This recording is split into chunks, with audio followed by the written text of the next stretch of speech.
Good morning, friends. Happy Thursday to everybody. It is June 29th, 2023. We are still under an air quality advisory, and it's hot here.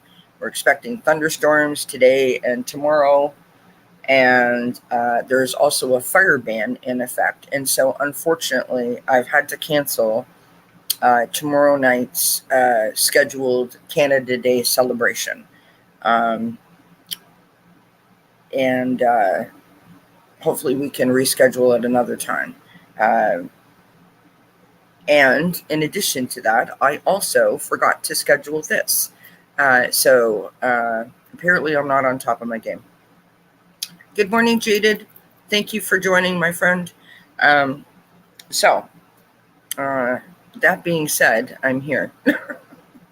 I was literally sitting in the wrong stream going, this looks funny, what's going on? And all of a sudden I realized that because I got a countdown that comes on, and the countdown wasn't there. And then all of a sudden I was like, okay, what is happening? That's when I realized, you're a dingbat because you forgot to schedule this. But anyway, we're here, we're present, we're accounted for.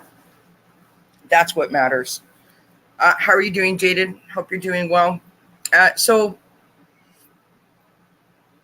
good morning, Laura. I'm here. I'm ready to toss some cards. You guys got any questions? You want to chat? I'm here for it.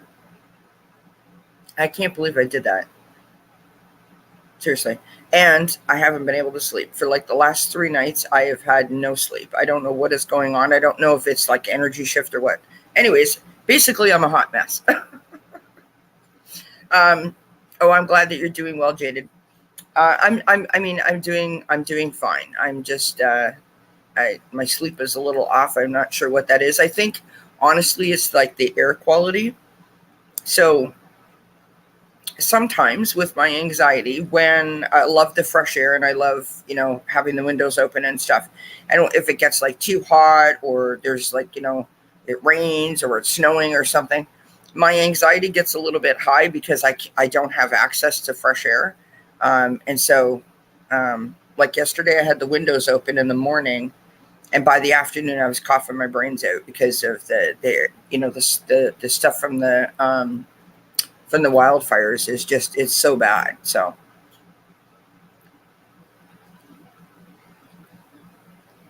sure, Laura, I could do that for you.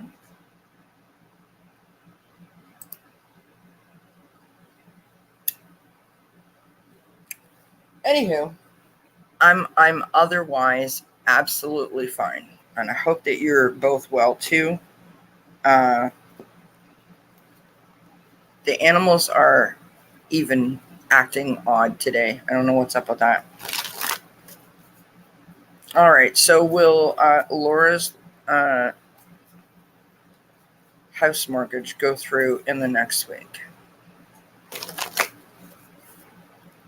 I wish I had my pendulum with me. Of course I don't. Sweetheart, you can't come up on here because Mommy doesn't have room. I've taken up a whole stool. Here, pass me that. Give me that. Sorry, I'm taking the dog's bone. Morning, Rose. Do you want me to put this somewhere for you? Here, go up here. Is that okay?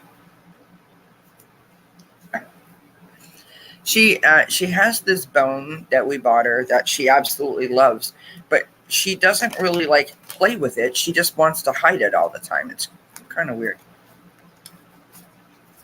Don't come across that coffee table. Aw, bless your little heart. You want to come up here. Okay. Hold on, friends. I apologize, Laura. Bear with me. Come on, Mike. Come on. Come on. Come on. Come on. Come on. You can do it. Come on. You want me to take it? I take it. You come up here. There's the bone. Looks like a chicken leg. Isn't it cute? Okay, come on. Come. Come on. Come on. Oh, she's going to bark. What? What is it? What do you want, sweetheart? What do you want? Tell Mommy. Here. Do you want that? Like, seriously, Everybody's going crazy. I don't know what's going on. Okay, back to Laura's question. Good morning, Rose. Yeah, a guest reader, right? Oh, no, and she's back. Come on, sweetie, come up. Come on, you can do it. Come on. Good girl. Say hi to everybody. Say good morning. Good morning.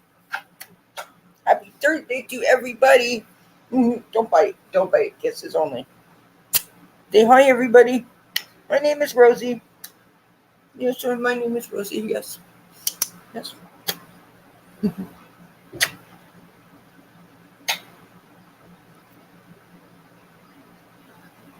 This is my 6-month-old puppy named Rosie. And she, because I'm in the living room, and so she's trying to sit on the stool in front of the chair here with her chicken bone. And of course, she can't do that because I'm using the stool for the cards and the computer. Do you want to go sit in the window? Do you want to go sit over there in the window? No, you just want to sit here and stare at everybody? Everyone wants to stare at you. You're much cuter than Mommy is. Yeah, you're much cuter than Mommy is. Right?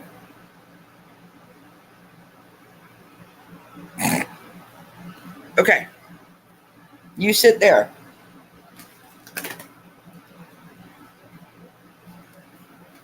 Mommy has to answer Laura's question. What is going on with Laura's mortgage for her house? Will it go through in the following?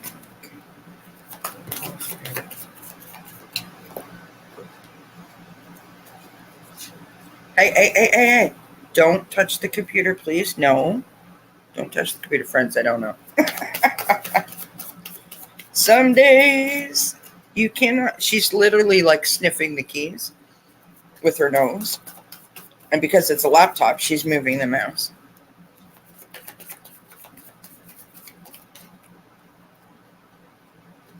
Okay, so we've got the Queen of Wands and the Knight of Swords coming out. Let's get a couple more cards here. I'm letting Spirit choose them rather than myself choose them to make sure that it is accurate. Yes, the answer is yes. So the reason why I said the answer is yes is because the outcome is the Four of Wands. That is the celebration. It is, joy. It's blessings. It's literally home. So the answer is yes.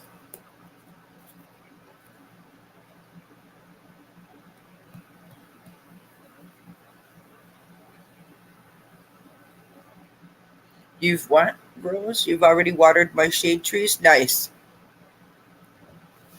Oh my God, you guys. You're very welcome, Laura. Congratulations, my friend. I wish you the best of luck. What is going on, you guys? Why? Hey, now. All right. I apologize while I mute you because I have to deal with a puppy situation who is literally chewing one of her puppy pads. Unused, by the way. Bear with me, friends.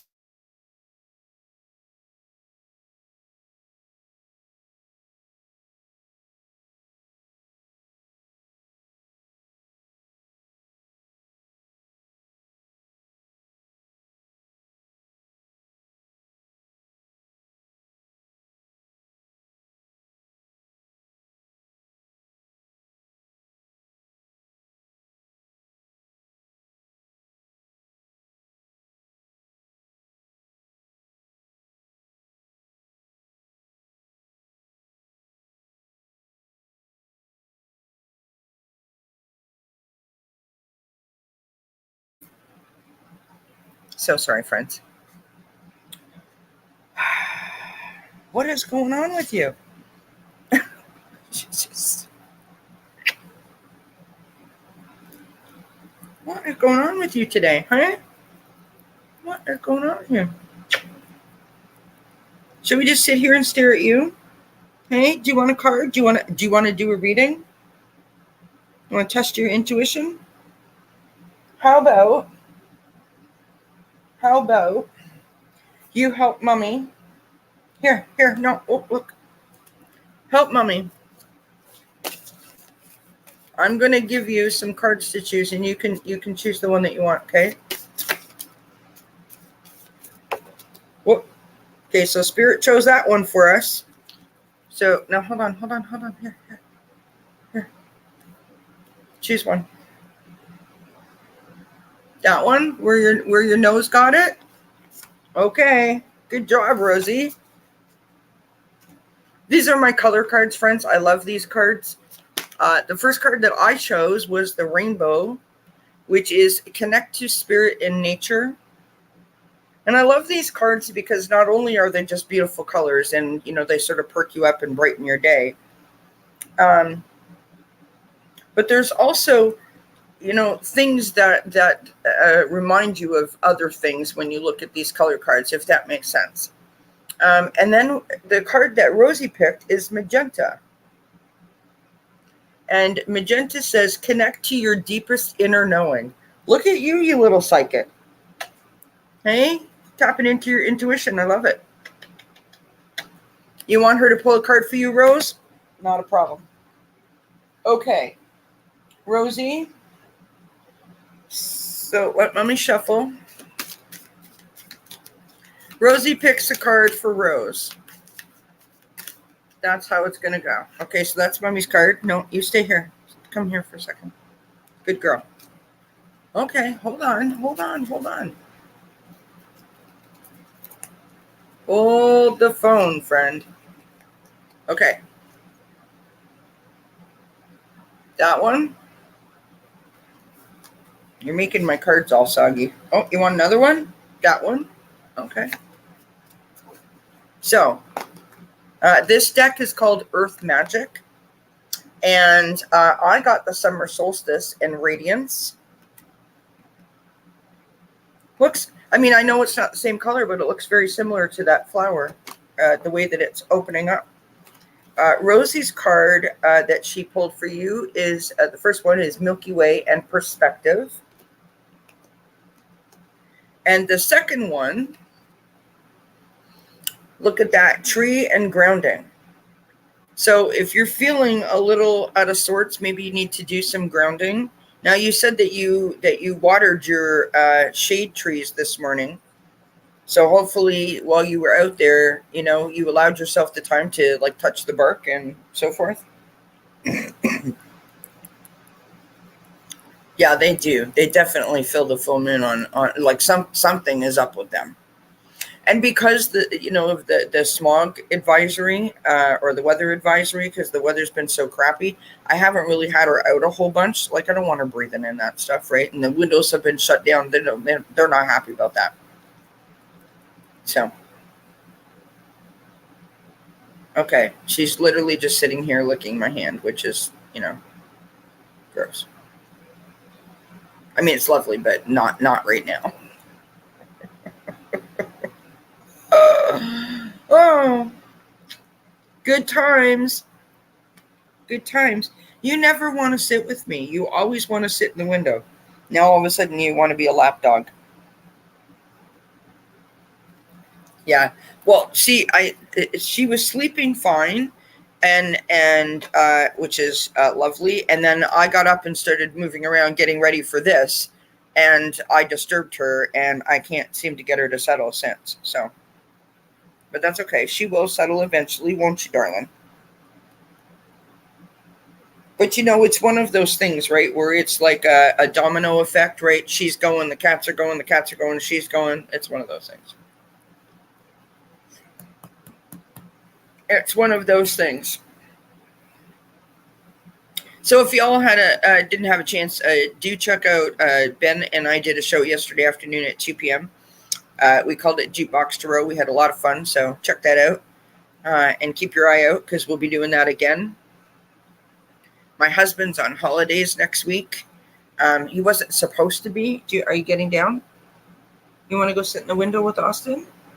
Hey? You want to go sit in the window? You want to say hi to everybody? Look that way.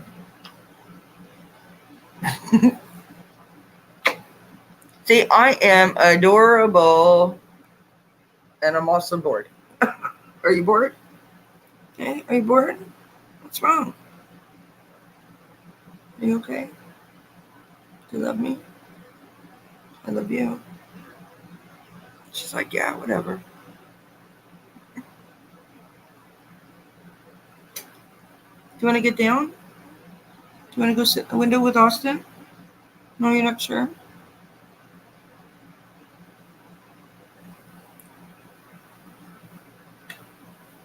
What's going on the screen?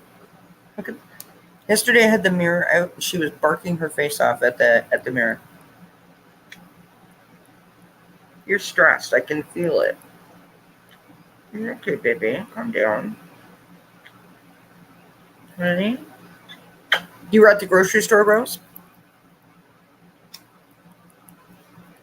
Why don't you go see Austin in the window, sweetheart?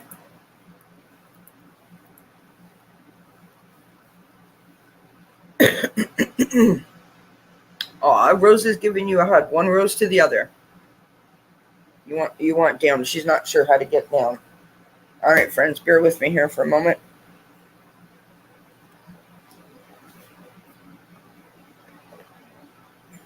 There you go. Do you want to go? You can do it. Oh, yesterday? Good job. Come on, I got you. You're okay. Go. Come on. There you go. Good girl. Jump. Jump. Good job. Okay. Good girl. So clever. Mommy's clever girl. All right, I'm back. We'll see for how long that lasts.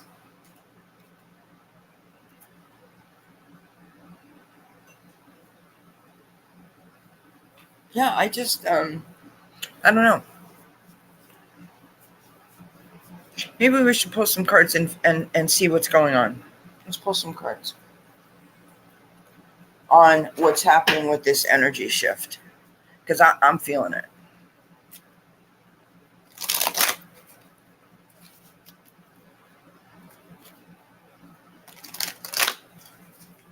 I'm feeling something.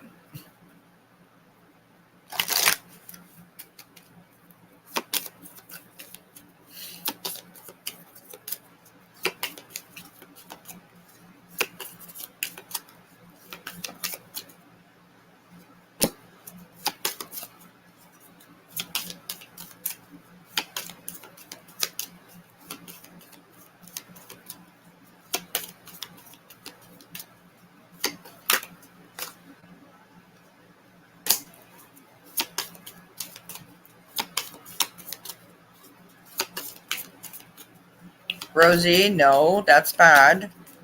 Rosie.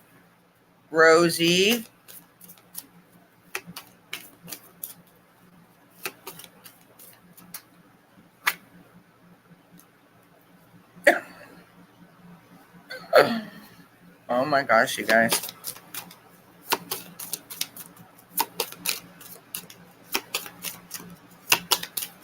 All right, Rose, it's just me and you. Okay. So far I've got hunger. I've got consciousness. And I've got protection.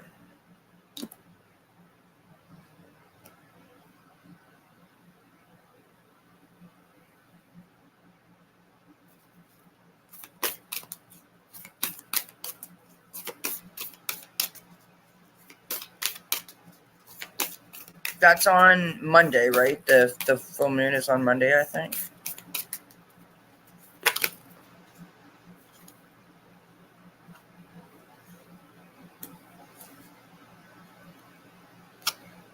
Okay, so we have the sacral chakra coming out, and relationships, which is, trust, acceptance, freedom, intimacy, and also the heart chakra, which is forgiveness. which is letting go, healing, growth, and compassion. So, like, something is definitely going on. I can feel it, like, energy wise. Good morning, Sylvia.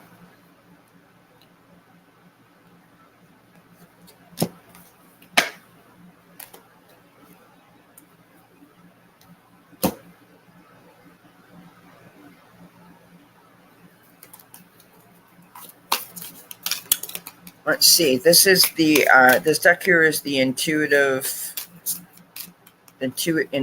life coaching oracle.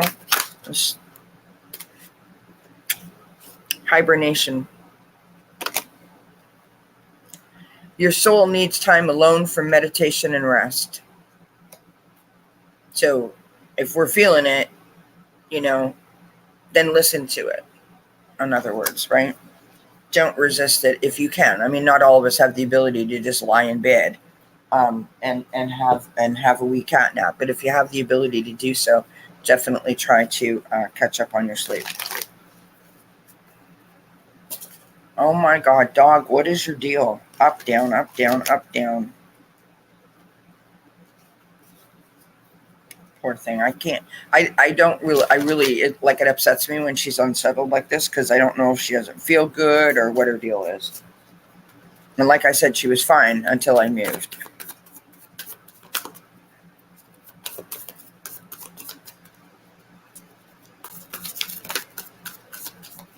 It's like we all need to lay down and have a nap. Okay, so we've got the Five of Cups coming out. Fool card flipped over inside the deck. New beginnings. New adventures. So there's some releasing that needs to be done. I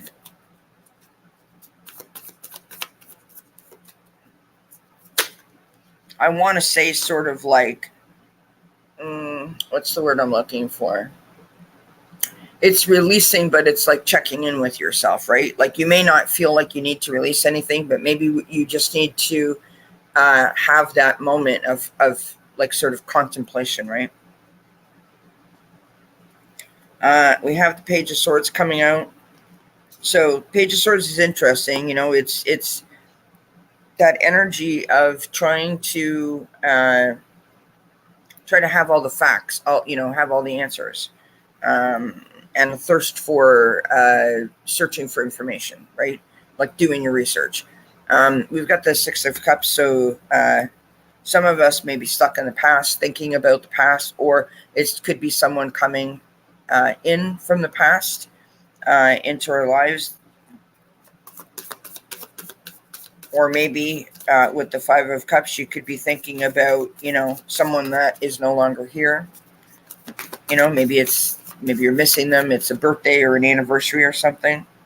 Wow, you guys. Eight of Cups. Walk away from something that no longer serves you. Yep, definitely a release. And we've got the Ten of Cups, the Happy Family card on the bottom of the deck. So definitely some releasing happening. And it probably has to do with a relationship or a family member. Oh, it's going to rain there, Sylvia? Yeah. Supposed to thunder. I mean, today is not supposed to rain that I'm aware of, but it doesn't look like it's doing, it's one of those days where like the sun isn't brightly shining, it's just there. Do you know what I mean? So it looks like it could pour any minute. Anyways, that's what I got. And I don't normally do this, but I'm having a smoke because I'm feeling discombobulated this morning. And I'm going to put my anti-stress oil on because that always helps me.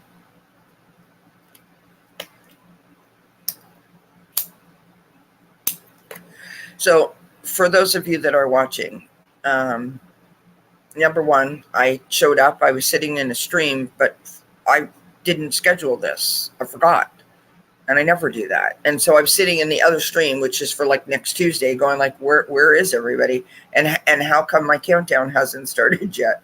And I was like, oh, okay.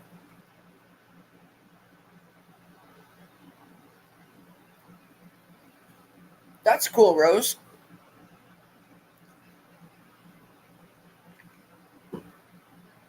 Thank you, Sylvia. So, here's my little anti-stress oil. I mean, this bottle is so old, friends. It's gone through some stuff, but this is a company in Canada. But I mean, there's companies all over the world that make this stuff. These are natural ingredients, right? So there's chamomile, lavender, and two other ingredients. Comes in this lovely roller ball, and it's called Stress Relief. And you rub it on your wrists, and you rub it on the back of your neck.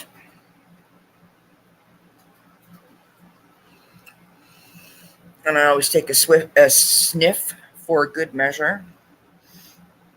And it just seems to make me feel sort of like calm, right? And I love that it's natural.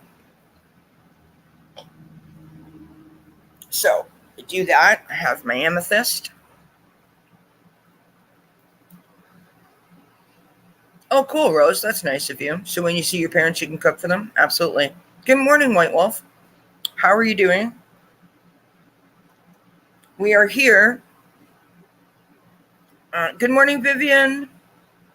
It is chamomile, lavender, and I think there's jasmine in it and some sort of citrus something or other. I don't remember. It's been such a long time. Sorry about the smoke.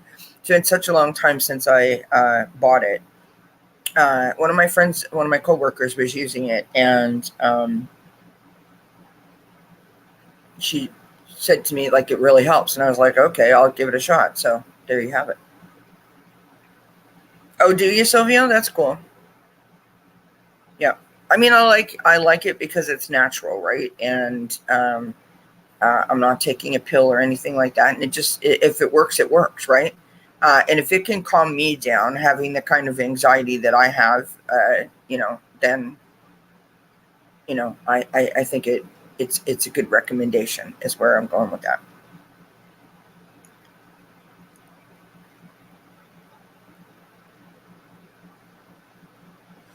Oh, you were watching Jamie Oliver? I love him. I used to really love watching Rachel Ray's 30-minute meals, when they were on TV. To get dinner ready in 30 minutes is a treat, right? From like fridge to table. So, a couple of things, you guys, because if I seem discombobulated, it's because I am, because I forgot to book this stream, and so the notification didn't go out. Nobody knew I was on, and anyway, the dog was crazy this morning. The cats have been crazy this morning. I'm a little bit crazy this morning. There's like big energy shift happening, and so, anyway, we're here. That's the important bit, right? I haven't been able to sleep. I don't know about you all. As I was saying earlier in the morning, I don't know what's going on. It must be the full moon that's coming. That's messing with me. But like last night, I went to sleep. I was up like extraordinarily late for myself, but I went to sleep about 1:30 in the morning, and I woke up at 3:30, and I've been awake ever since. So that's why I have these big dark circles under my eyes. Anywho, it's all good. It is all good. If that is the only problem that I encountered today, then I am far better off than a lot of people. So I'm okay. So let me know if you guys have any questions. I got cards. You want to just chat? We'll do that. I'm here for it. And I'm having a cigarette because I'm all discombobulated. Oh, you keep losing your Wi-Fi connection? Yeah, my signal was popping in and out too. So isn't it? It's so frustrating when that happens. Good morning, Joan. Nice to see you, my friend. Welcome. Thank you, Sylvia. I will have a nap later on this afternoon. Me and the animals will all cuddle up and have a little snooze. And I unfortunately I had to cancel my show that I had scheduled for tomorrow, which I was really looking forward to, where we were celebrating Canada Day. So it was a bunch of Canadian readers coming together. We're supposed to be out here outside at the fire pit. So we have an air quality advisory in effect. So can't have fires. Well, first of all, you can't sit outside because you can't breathe for a long period of time. It's like 32 degrees Celsius, which is like 94 some odd Fahrenheit. The bugs are like the size of my head. Supposed to thunderstorm and rain all day and all night tomorrow. In addition to that, there's a fire ban. So I was just like, you know what? I don't need any more signs than that. I'm good. and so I had to cancel the show. So hopefully we can reschedule it some other time.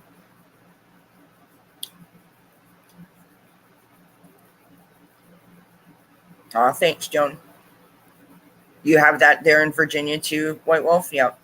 Aw, Sylvia, bless your heart. That's so sweet. Your pets are in bed with you. I love it. Listen, if you have the opportunity to have a slow day, then take a slow day, right? No, we've had the weather advisory has been in effect for two days now. So it is what it is. I mean, we're not in the thick of the fire, thank God. You know what I mean? I feel like my heart breaks for those people. I can't imagine if the air quality is that bad here, just from the wind moving it this way. I can't imagine what it's like being closer to the source. I can't imagine.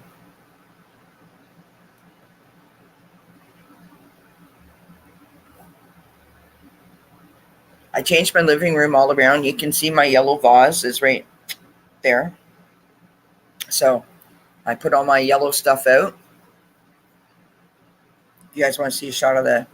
Well, you can see behind me in the cabinet, right here, and my cushion. Here, I'll give you a shot of... Which way am I going? This way is... No, that, the wrong way. Avert your gaze. Avert your gaze. You can see my messy kitchen. See over there? All the yellow stuff is out. It just makes me happy, to change up the colors and for the seasons. I get bored. I don't want the same thing out all the time. Okay.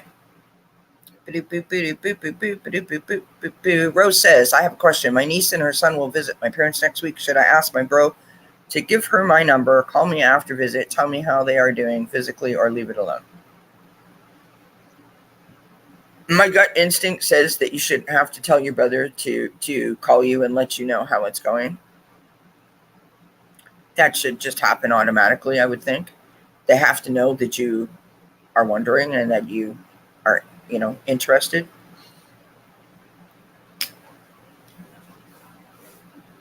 I'll pull some cards for you.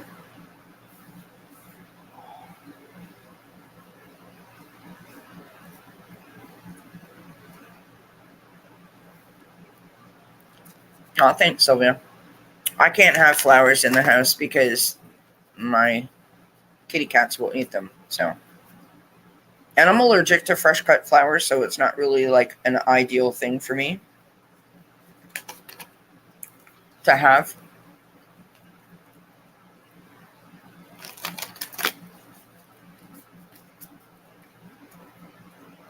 My husband used to buy me flowers all the time, and it was unfortunate because it's like, yeah, they're nice, and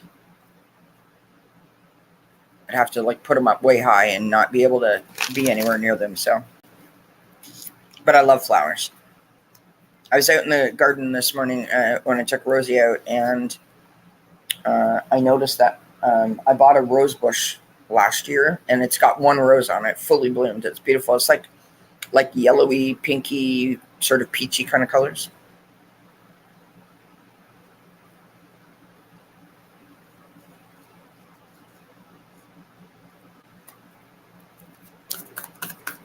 Your brother is in Illinois. He's busy, works for the government.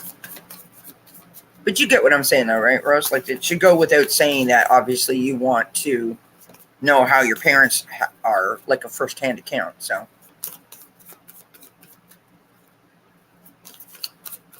no, I haven't, Sylvia.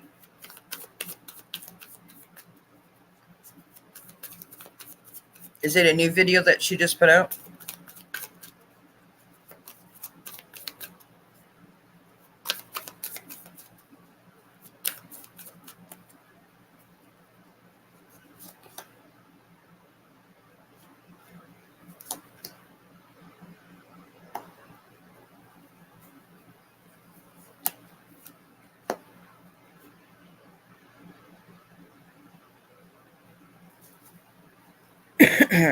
Okay, so here's what I'm going to suggest to you, Rose. I'm going to suggest that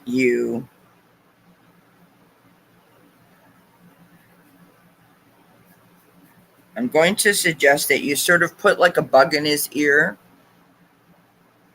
Like before he gets there. You know what I mean? Like, oh, when you get there, let me know kind of thing, right? And then give him some time to let you know. Like, don't bug him while he's there, but put the bug in his ear before he gets there. Like, don't forget to let me know how mom and dad are. Do you know what I mean? And the reason why I say that is because the outcome card is the 10 of Pentacles, which is great. This is the happy family card, right? Or the happy home card, I should say. And on the bottom of the deck, I've got the 4 of Pentacles. So that's about control. Oh, your niece is going, okay, well, whatever. Whoever the family member is that's going to visit, say something to them before they leave, before they get there, that, I'd really appreciate it if you could let me know, just how things are. And then sort of like give them some time to do that. Like, don't phone them 5 minutes after they arrive and say, like, what's going on, right? And the reason why I say that is because of the 4 of Pentacles on the bottom of the deck, right? It's about control and moderation. So say it, plant the seed, because I got the Ace of Pentacles, plant the seed, let them know, right? And then let it go, right? With the 5 of Cups, it's the release, let it go. Leave it to them. They will phone you and give you a positive report. And then you can sort of like loosen up a little bit in terms of because you want to be there, right? And you can't. What would be a really cool thing to do is if you could say to your niece, before she goes to visit, if you could, take your phone and let me FaceTime with mom, just, even if mom or dad can't talk to you, just so that you could see them. That might be nice, right? Might be a great way for you to communicate with your parents that in a way that you wouldn't be able to otherwise. Morning, Sonia.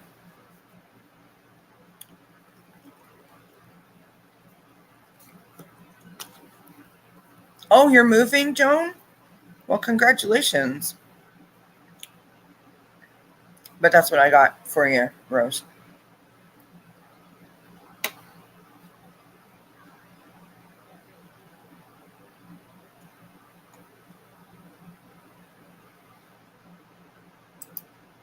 Right.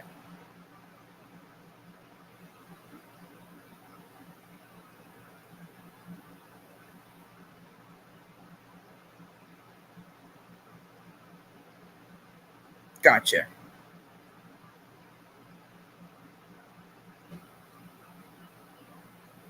So I would say to your brother, now that I understand what you're saying, I would say to your brother that I would really appreciate it if she would let me know how mom is, or maybe even let me talk to mom, like FaceTime with her or something like that.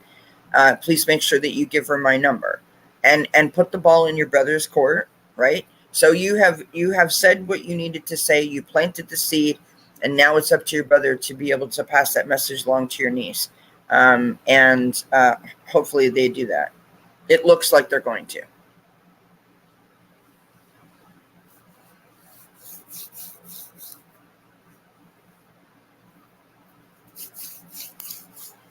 looks like the report is going to be good. Or the feedback is going to be good, I should say. So what else is going on? Anybody else got any questions for me?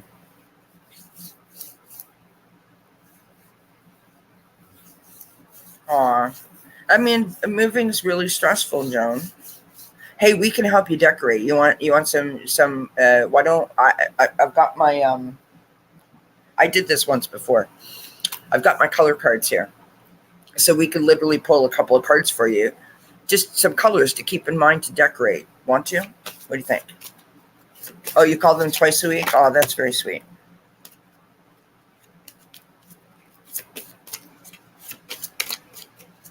Let's get a couple of cards for Joan for her new apartment or her new house, as to, colors, like whether that's like a throw pillow or a blanket or, new linens or something like this. We did this one time. I don't know what I was using the color cards for.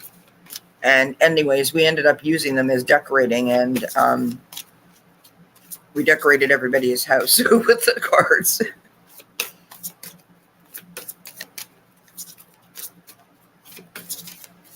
Aw, Sylvia, bless your heart. All right. So I've got one card out for you, Joan. I'm trying to get another one or two. I'm asking Spirit to choose rather than me choose.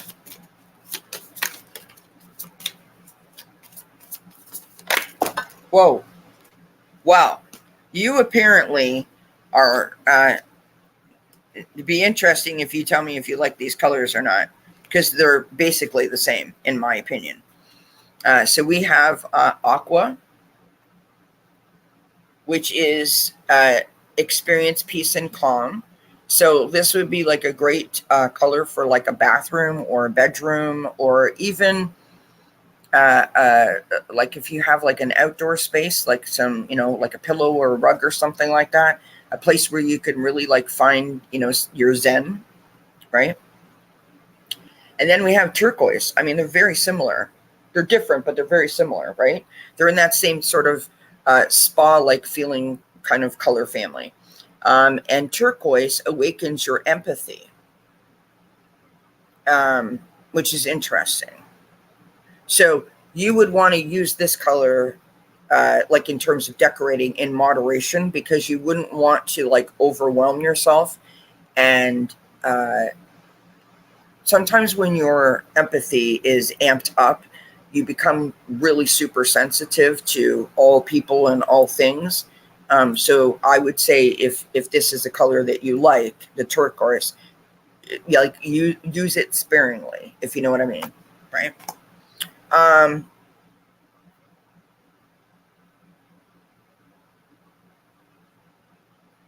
Oh, beautiful, Sonia! Congratulations! I love that for you.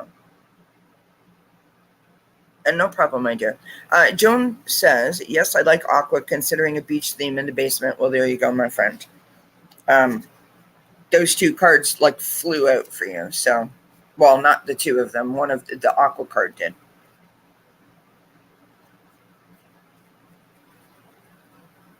Rose says, big room, usually one wall, accent. Yeah.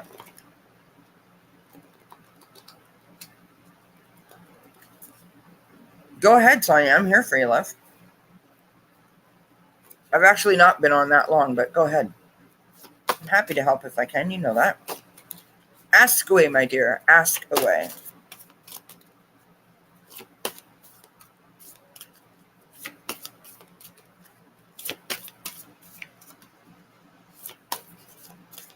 Ask away.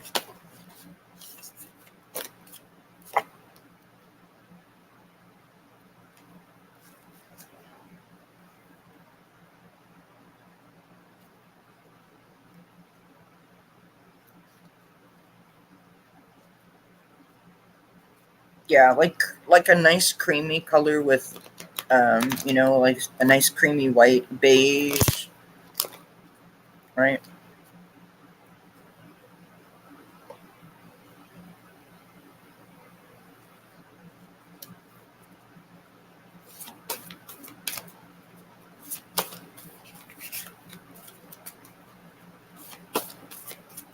You hate moving but love packing. It's like Christmas. I love it.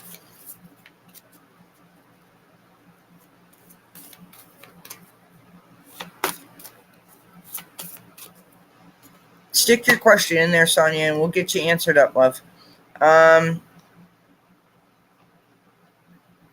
I can't remember where the heck I read this, but I read that that gray is on its way out. You know how like everybody was into gray. I mean, hello, myself included. Um, that gray is on its way out as like that color. And I'm sorry, I can't do white. Like people that paint their whole home white, I can't do it. I just realized that that's on, and that must be horrible for you guys being staring at that. Um, I couldn't have all white walls. It would be so blah. And if you don't have the right shade of white, too, right? Like this white that I painted this cabinet, it's like a chalky kind of finish. It's not a chalk paint though, but it is more like an antique white. So it has a little bit of like a yellowy kind of tinge to it. Um, I can't do stark white.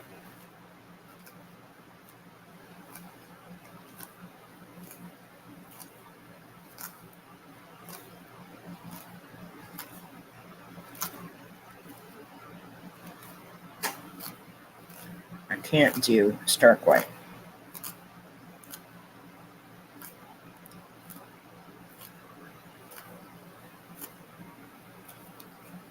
Listen, I'm with you, Joan. Like, for me specifically, I would never choose gray, right?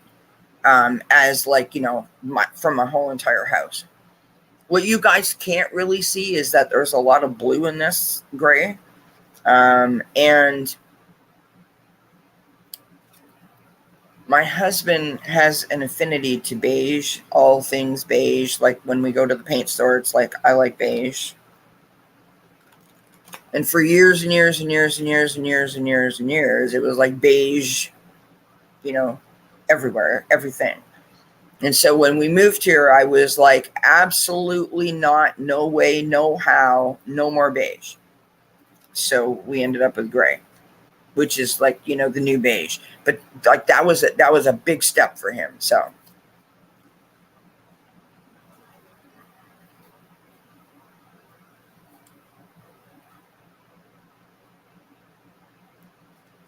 one of the bathrooms, I have a gray rug and gray shower curtain for, and maybe I'll put some aqua colored art in there. Yeah, or you could, soap dispenser and toothbrush holder kind of thing, and or get some aqua colored, maybe aqua and gray striped towels or face gloss or something, just to give it a little something, right? You love green, blue, and terracotta.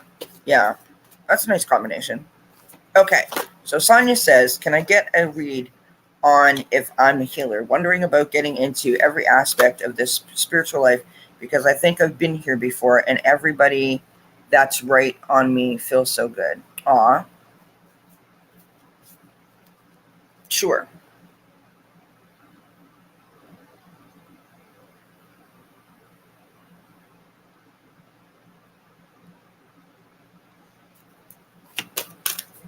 Pull an oracle card first.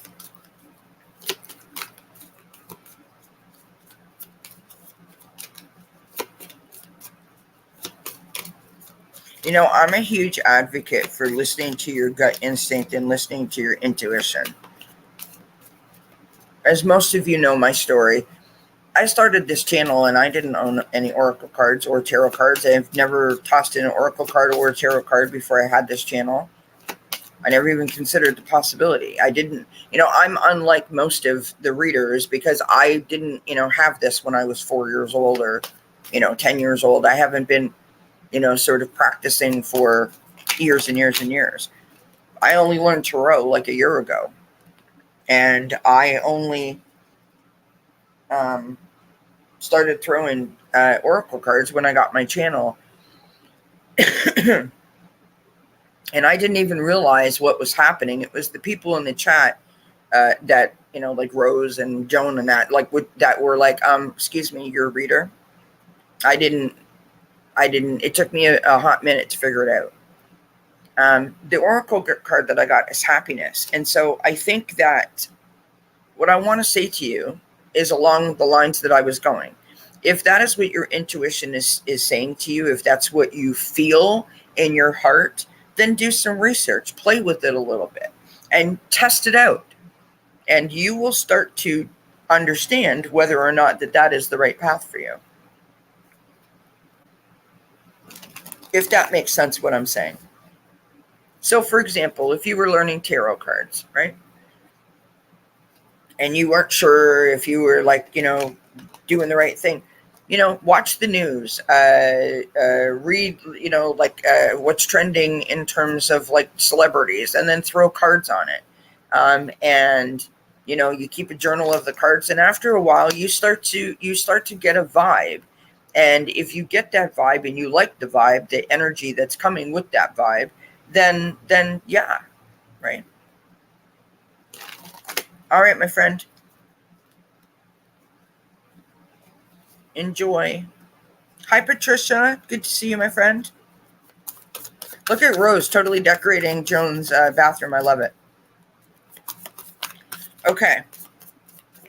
So for Sonia, should she consider being a healer?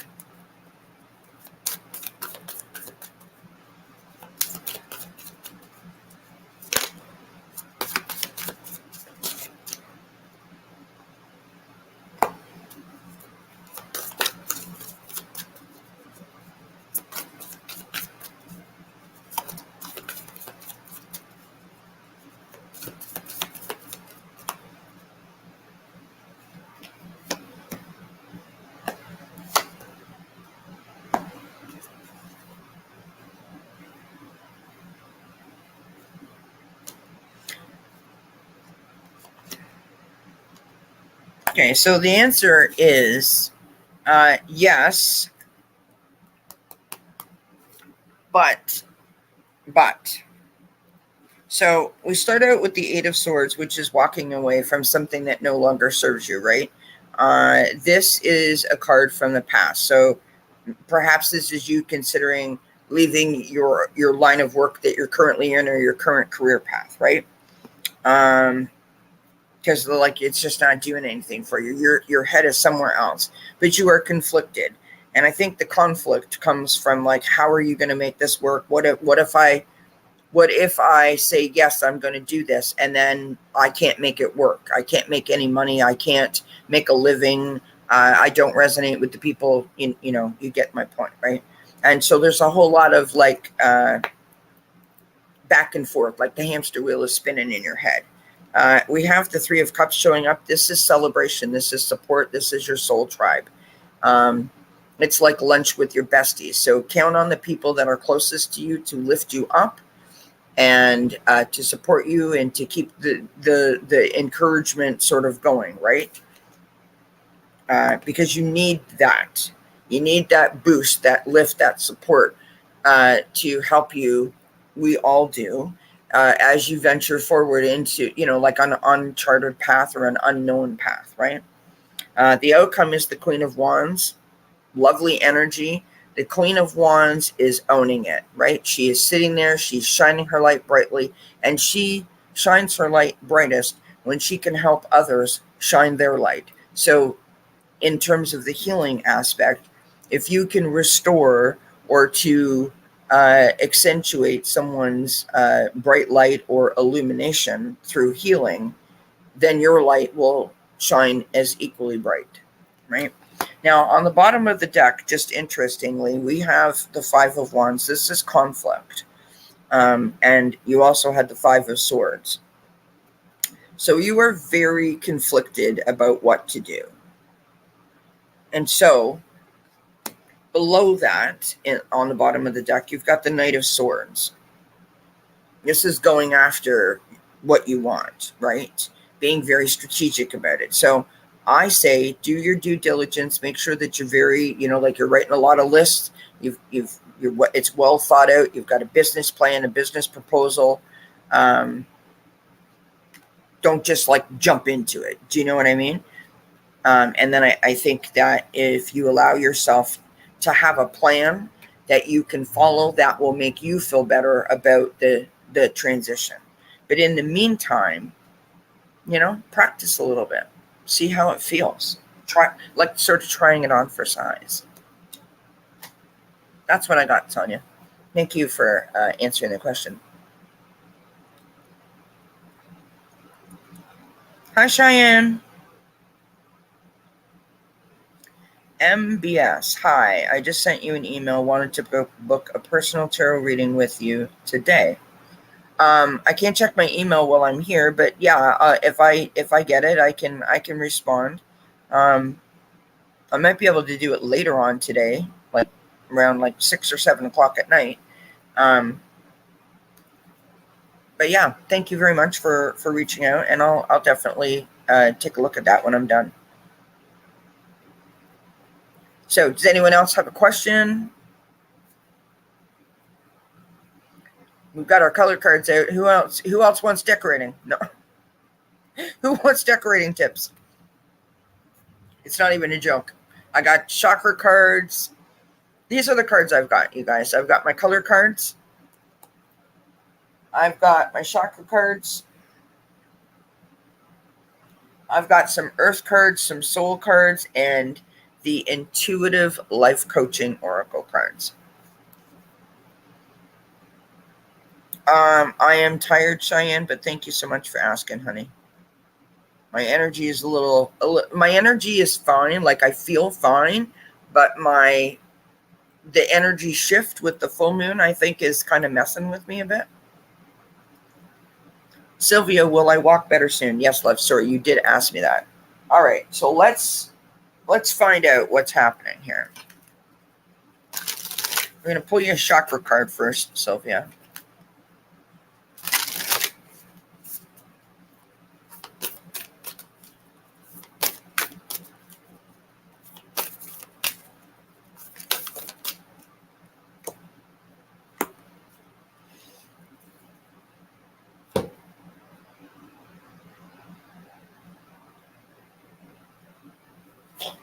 Whoops.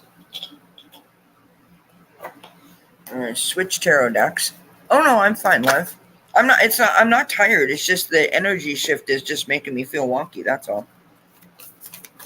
Wow. Okay.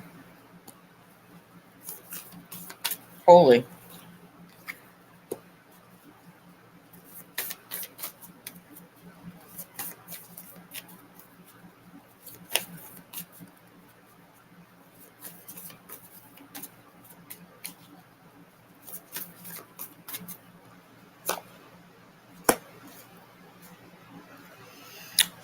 All right.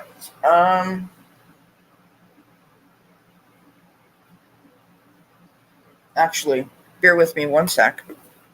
I'm getting the book out here. No, you're not worrisome at all, love. I don't usually read the books when I'm doing this, but for your particular question, I want to.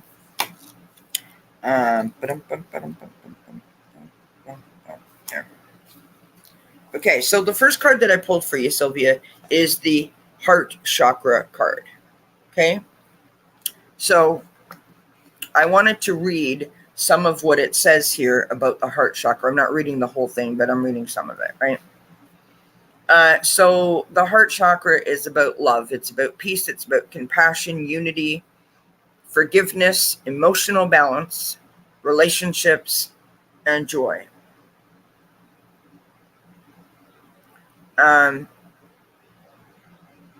It encourages you to have a space of openness and free-flowing love. When we keep ourselves stuck in hurt, blame, or resentment, our heart center closes, shutting us off from our true nature and connection with life. As we allow ourselves to forgive, to accept, and to have compassion for others and ourselves, it is like removing logs from a river and re-engaging with the greater flow of life. Now, I don't necessarily see you as someone who has issue loving.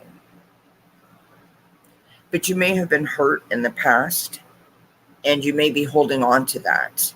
And that that release may just give you an extra boost in terms of loving yourself through this process, right? Now, I don't know anything about your story, Sylvia, but I feel very strongly like this has been like a thing that you have been dealing with for a very, very long time. And I think that you deal with it in the best way possible. And what I mean by that is like, positive, sunny disposition, I'm going to do this. Like you're very present and you're very forward thinking about it. Like you're not like, oh my God, life sucks, woe is me. I don't get that impression at all. The cards that I pulled,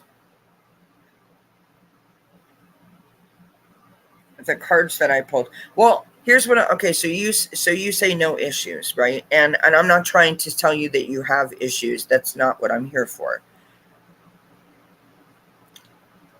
But it mentioned forgiveness. And just something to think about. Don't type this in the chat, right? This is just some food for thought. If you are holding on to, am I going to be able to walk better? That is a type of thing that you're holding on to. That is something that you might need to release in terms of a negative association, right? Like there must be at some point where you're like, oh my God, this bites. Do you know what I mean? Like I'll use myself as an example so I can explain what I'm trying to get to. I have anxiety and I own it, right? I don't blame anyone for it, but I'm not thrilled. I'm not happy. And if I allow myself to get down, if I allow myself to go there, I could blame a whole lot of people. I could blame a whole lot of situations as to why I ended up with this, right? And so I have compartmentalized that and I have shoved it down somewhere where I don't think about it, I don't acknowledge it, I don't deal with it. So I may have to or should consider possibly releasing the fact that I am not thrilled that I have this. That's kind of the vibe I'm sort of feeling. Hi, Linda. All right. Oh, that's so kind of you, Cheyenne. Thank you so much, my friend. I appreciate you. We start out with the Four of Air, the Four of Swords, right? Contemplation, recuperation, and meditation. It's that lovely energy where you just sort of sit and be with your thoughts. And when the thoughts come in, you acknowledge them, and then you let them sort of float away again, right? It's the time where you are going through, like not a mental checklist, but a checklist within yourself that says, I love myself today. I'm doing the best for myself today, like that kind of stuff. Do you know what I mean? You've got the Three of Air. So again, this is about forgiveness. This is heartbreak. This is an opportunity to start healing, right? It's sorrow. Following that, you have the Ace of Water. Oops, sorry. I hit the laptop. Following that, you have the Ace of Water or the Ace of Cups. This is about relationships, emotions, and your intuition. And that's in your challenge position. So when you have good days, you feel great. When you don't have good days, you don't feel so hot, which, I mean, that's pretty standard operating procedure for 98% of us. But in those moments when you might feel down or not your best, right? That is when that meditation and contemplation could come super handy to you so that you don't beat yourself up or blame yourself or, feel bad that you can't do what you once could do, if that makes sense. The outcome card is lovely. We have the Nine of Earth or the Nine of Pentacles. This is that lovely level of contentment that we all hope to arrive at, where we can sit and put our feet up and just sort of appreciate where we are, right? It is contentment. It's luxury. It's blessings. It's a form of independence. And I think that again, I go back to that meditation, that clearing of the thoughts, that analyzing the thoughts is really going to be very helpful for you. On the bottom of the deck, we've got the King of Air. So this is either someone in your life, maybe this is like a therapist or a physiotherapist or a doctor, maybe someone, a spouse, a person, a supportive person, someone that can really sort of help you move past the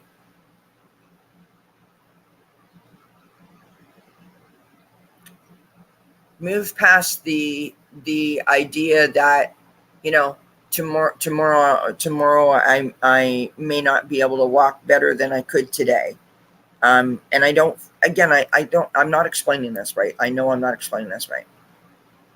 This person is supportive, or can be supportive to you, to help encourage you that no matter where you're at, that you still could go further, right? They're there to lift you up, basically.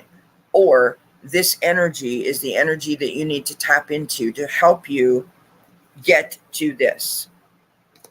So the King of Air, the King of Swords, is knowledgeable, they're objective, and they're respected. So think of like a doctor or a therapist, someone who is, top in their field, someone who knows their stuff, but is compassionate in terms of what you need from them, if that makes sense. That's what I got. So I hope that helps. And I thank you kindly for asking the question.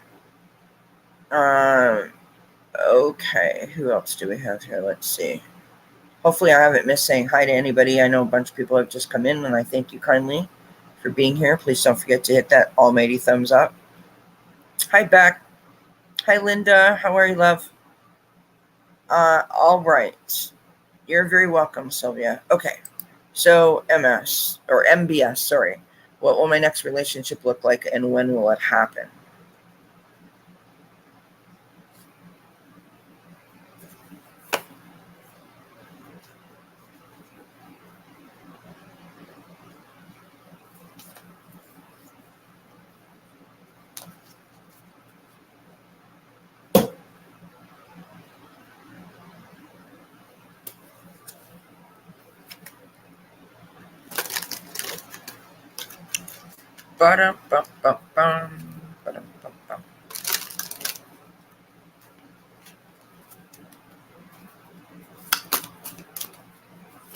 Why would you say that, Rose? I don't think that they're a bot. Hi, Thomas. How are you?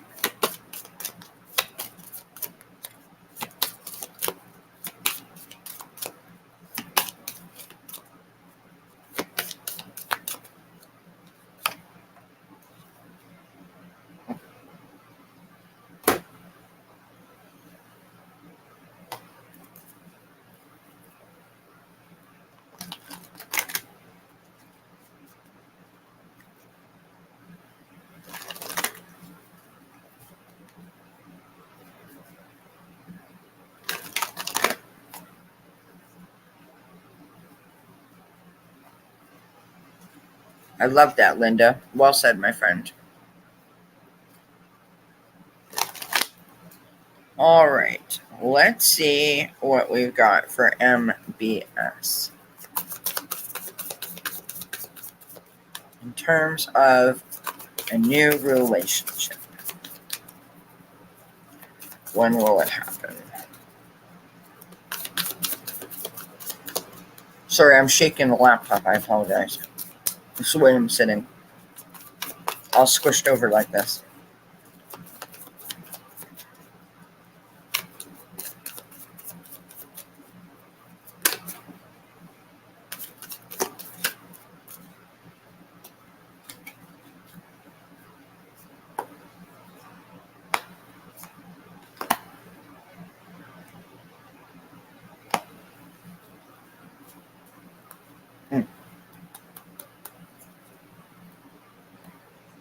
Interesting, beautiful cards. Okay. So, Oh, thanks, Thomas. That's very kind. Appreciate you. Hershey was great. Loved having her on. We start out with the Chariot. So this is speed. It's the blending of energies, which is depicted by the two different colors of horses. Can be about travel.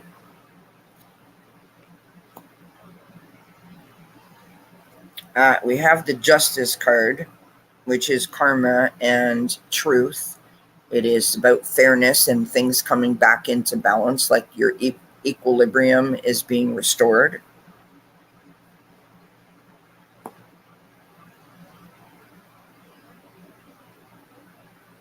So I feel that you could possibly be meeting a Libra, so someone who falls under the sign of Libra, or someone who is a water sign.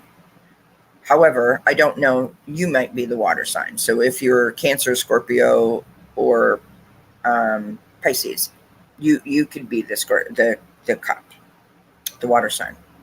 We have the Queen of Cups showing up as your challenge. The Queen of Cups is all about love, right? You're a Gemini, so okay, so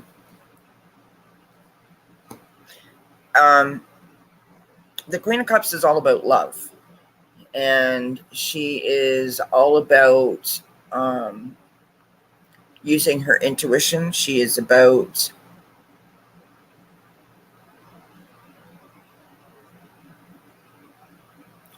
connecting with people that are connected to her heart. So when she meets somebody, she doesn't just, hi, how's it going? She like really, really meets them. Do you know what I mean? She grabs a hold of them. I don't know if you have any psychic abilities or any kind of empathic abilities, but it also is a card about being an empath, about being a light worker, about being, psychic or channeling or gifted or whatever word you want to use for it. We have the Fool card as your outcome. This is a new beginning. So the answer to your question is that yes, a relationship is coming. I think it's coming fairly soon. On the bottom of the deck, we have the Eight of Wands. So we started out with speed, right? And we end with things happening quickly, information coming in quick. So yes, it's going to happen. Yes, it's going to happen fairly quickly. I believe fall is when it's going to happen. So like September, October, November. And I believe that it is either going to be, and like I said, it's either going to be an air sign or a water sign that you're going to meet. I pulled an oracle card for you, and I've got this lovely card here that says, the love of your dragon reaches out to you. And the message says, the realm of your truth is opening up. So I feel like you've either gone through some stuff, you've been working on yourself, you've been doing some like self-healing, self-care, whatever, trying to figure out who you are, what you want, and what path you want to be on. And so that card means that you're getting rid of baggage, that you're opening yourself up to be able to be loved and receive love, which then enables these cards to then fall into place, if that makes sense. So that's what I got for you.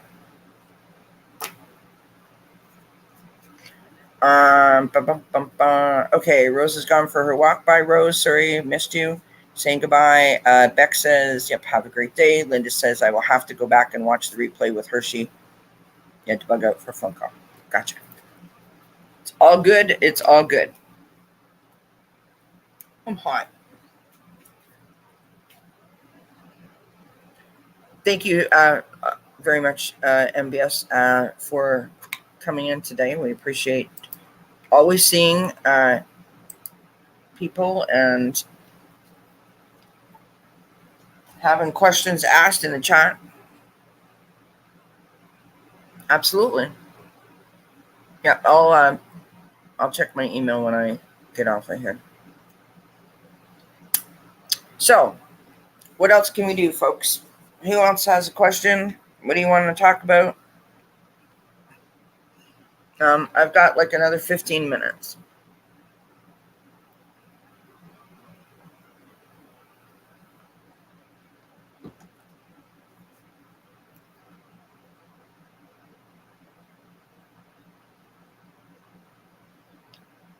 Don't all talk at once. No, I'm kidding.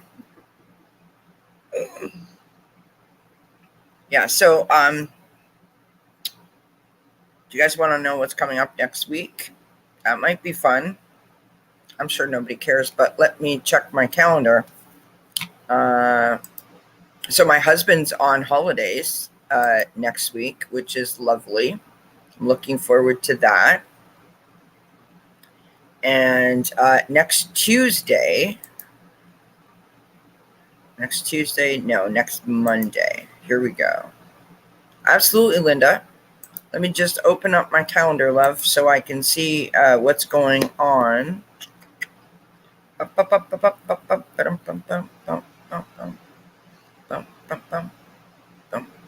Okay, so Monday, 7 p.m., Cartomancy Mesquite joins me for the month ahead in the garden. So we'll be throwing the crystals in the Oracle Garden. That's at 7 p.m. I'll be back Tuesday for coffee break. And Thursday, I will be back for the coffee break, which is what we're doing here. And Richie from Longman Tarot will be joining me. So I look forward to that. So that is what's happening next week. All right. Card for our lovely Miss Linda. All right, Linda.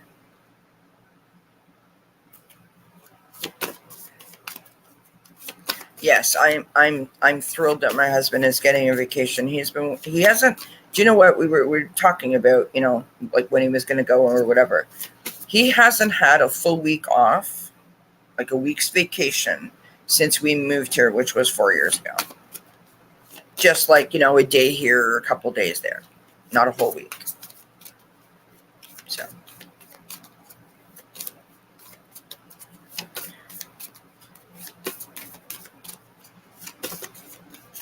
We were discussing his honey-do list last night. That's why I'm especially thrilled. I'll have my tea made for me in the morning, friends. I'll be able to sleep in. It's going to be great. I know. Let's go here.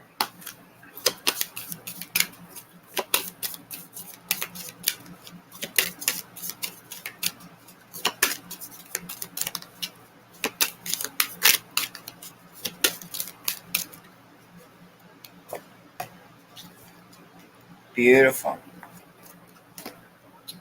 All right. I want to pull one of these guys.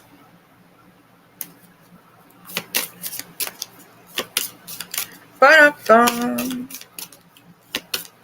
Ba-dum-bum. So, fingers crossed, friends, that the thunder and lightning is not horrible and that we don't lose power. I had to cancel the show for tomorrow night for those of you that have just popped in that we're supposed to be having the Canadian Breeders for Canada Day celebration. I had to cancel it. We have a fire ban in effect. We have an air quality advisory in effect, and it is supposed to thunder and lightning and pour down rain all day and night tomorrow. So, yeah. So we have green showing up for you, Linda. Revitalize your nervous system. So that's like going for a walk in nature, right? Just allowing yourself to sort of, you know, take it all in, breathe it all in, and just sort of feel it. You know what I mean? We have the waterfall and effortless. So going with the flow, right? And we have desert. which is Vision Quest. So, not sure if you feel like you're searching for something, or if you have just completed searching for something, if that makes sense.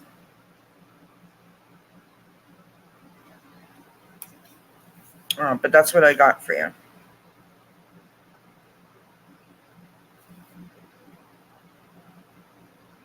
Yeah, it is. It's a lot. Though I mean, like I was saying earlier, I mean, I'm nowhere near the wildfires, but the smoke is blowing over. I can't imagine how the people that are closer to, the source must be feeling. I mean, it cannot. It just got to be awful. I mean, I've been coughing for 2 days straight, and so I can't imagine what they're dealing with. It's awful. Hi, Jr. You're funny, Linda. Yeah, just like the potato chips, can't have one.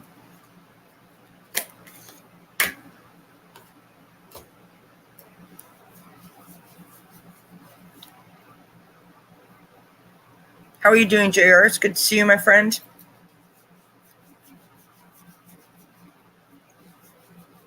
Um, oh, and the July Teroscopes will be up shortly. Probably Friday night. I'll put them up.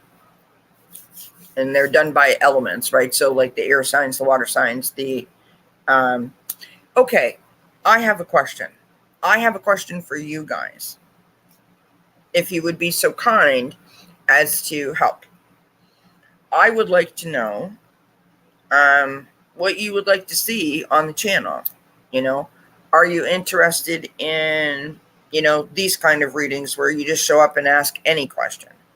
Are you interested in the tarot scopes? Are you interested in the daily reading? Are you interested in, a specific topic for wellness? Are you interested in, like the fun readings that make you laugh, like what we did yesterday with Ben for, the jukebox tarot?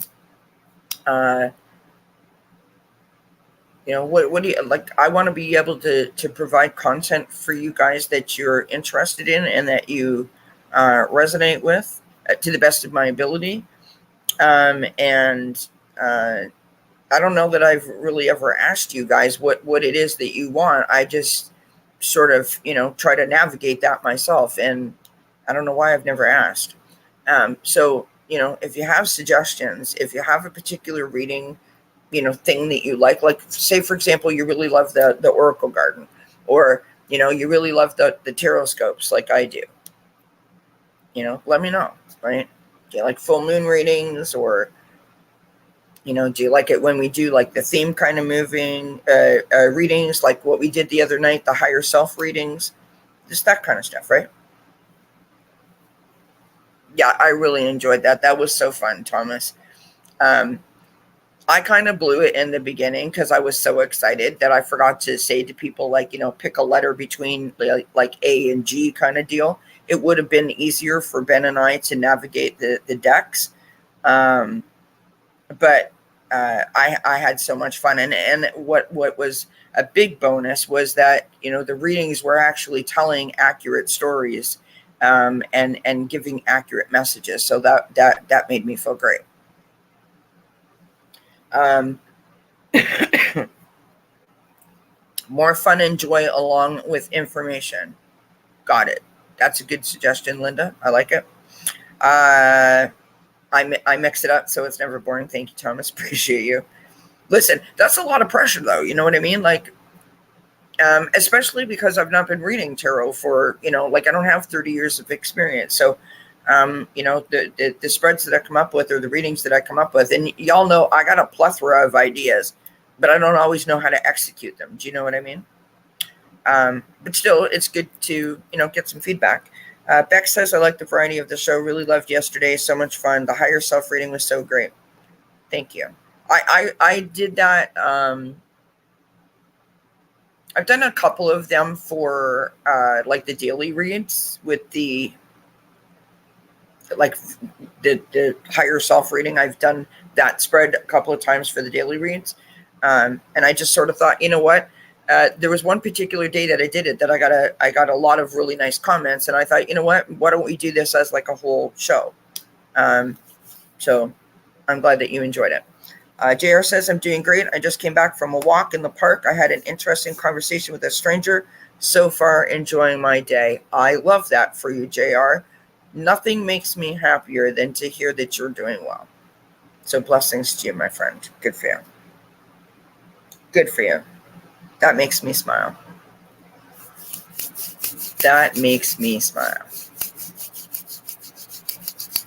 Yeah, I like to add variety to the channel, you know.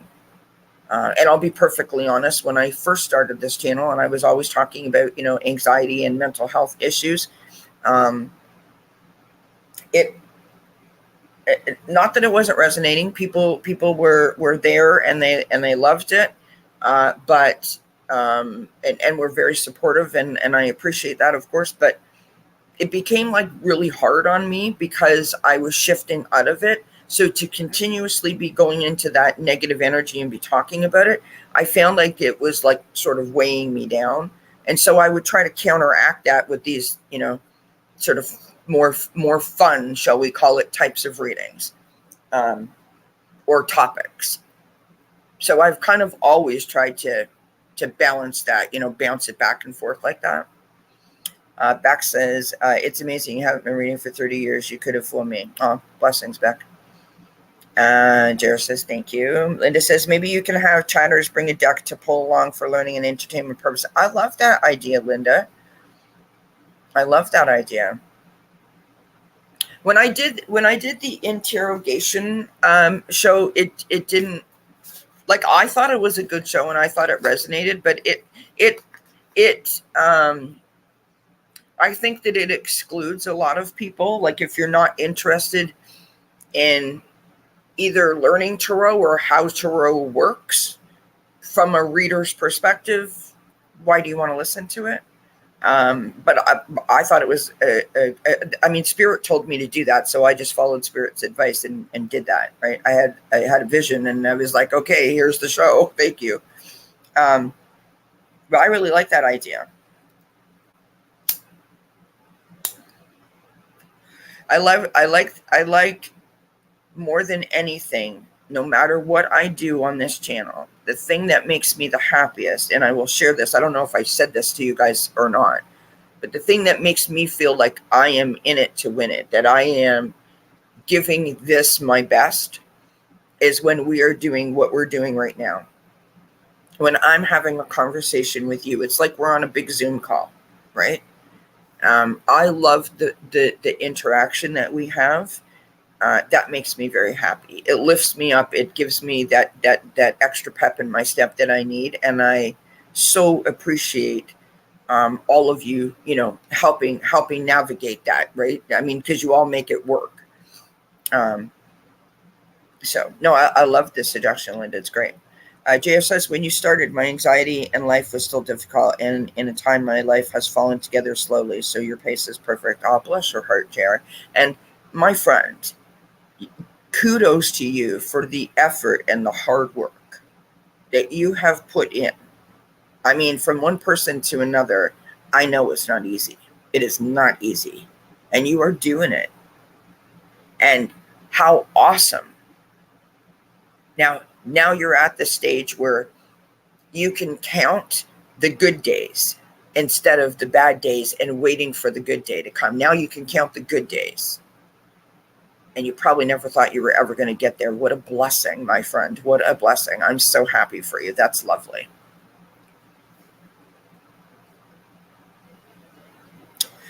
Linda says, I like Oracle cards more, but thinking about learning Tarot. You should. I mean, here's the thing. Tarot can be super helpful to you as an individual. You don't ever have to become like a reader where you read on YouTube or, you know, read for your friends or whatever. You can do it for yourself. It can be great for, like, if you're healing or you're going through a situation. The only advice that I would give someone in where that is concerned is you have to be able to be very open, and you need to be able to trust that what you're giving yourself in terms of the cards, or what spirit is giving you to shuffle out for yourself, or select for yourself, whatever word you want to put there, that you're going to not question it.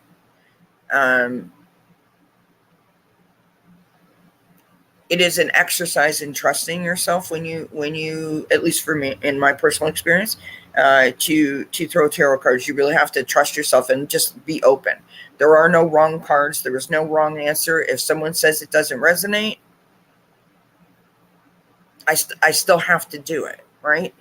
So learning tarot is not as challenging as people think that it is, although it can be a lot, because there's a lot of different scenarios. And although the individual card meanings do not change, they stay as they are, but the context of the question and the cards that surround a card, like, before and after, or above it and below it, or around it, can change the outcome, can change the story. And sometimes that's the part that messes most people up, is stringing the story together, right?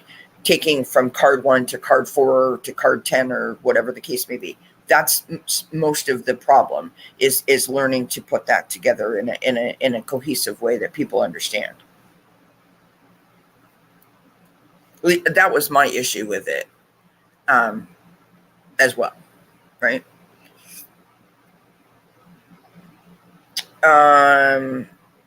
Beck says, me too. Actually, it's amazing to just hang out like this. Yeah, I mean, I'm totally down for it. Sharpening and trusting your intuition. So, great way to practice, Linda. Like, you can get a deck, right? And you listen to, the celebrity gossip. Read Facebook. And ask the questions, and make sure that you journal what you're doing, so that you have a record of putting cards together. And the only other piece of advice that I'll give you,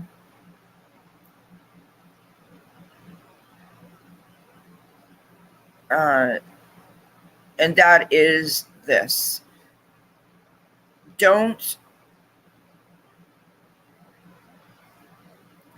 get in your head about it. You know what I mean? Because if you're just trying, you're just trying. You'd be surprised at how fast that you could pick it up if like you're into it. And if you're not into it, then just keep pulling your oracles, right? And test it out. How did I learn tarot? I started learning tarot on my own. I bought a couple of decks, and I watched a couple of videos. I read a couple of books. So I was kind of like doing it on my own. But I was having trouble stringing the story together, and some of the cards I just like mental block, right? And I was on a show with Nancy Jean one time, and other readers, and I said, "Who wants to teach me tarot?" And Nancy Jean offered to give me a couple of lessons, and so away I went after that. So I have had 2 lessons, and I'm here. So.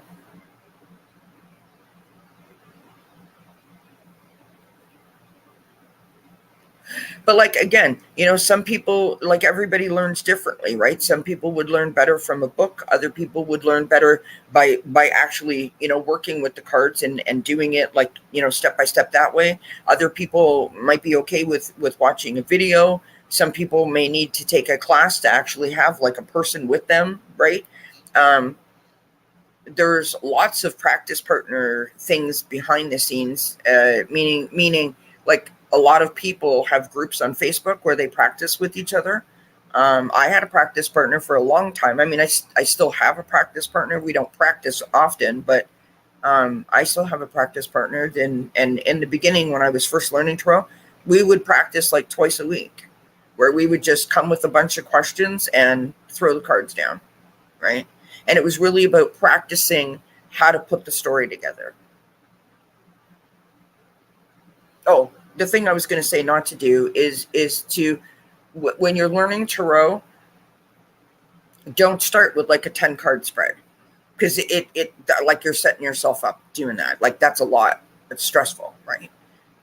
Try to like three is good, maybe 4, but don't go like 7 or 10, because like you're just like, that's overwhelming, right?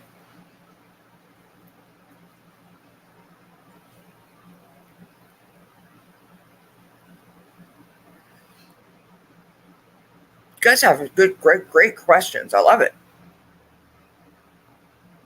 All right, what else? Hit me with the next question. No, okay. I love turning this around. You guys ask me the questions, or like this, rather than asking me questions to throw on.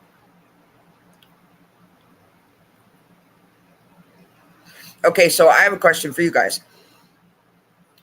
What's your, when you see tarot cards coming out, what card makes you the happiest when you see it in a spread or whatever? What's the card that makes you the happiest? Like you're happy to see it, puts a smile on your face, makes you think of, something pleasant. What's a card that makes you happy? Because just like you guys, and you know this, I was in the chats for a long time before I ever came up here on the screen. And after a while, when you get readings, you start to learn some of the cards. And I always associated with certain cards. You've done the 3 card pulls a few times. They seemed appropriate. Yep. Yep. The Sun and the Hierophant. Yep. It's interesting that you choose the Hierophant, Cheyenne. And see, and that's what I love about it, is because it's so individual, right? I love that. Like in the Lightseer deck, I mean, there's tons of tarot decks, but I love the Hierophant in the Lightseer deck. It's so colorful and it's so pretty. Like I love the image of it. And the Sun card, of course, I like because I'm a Leo and that's supposed to be my card. So, yay, Leos. Friends, it's almost my birthday. Yay. Yippee.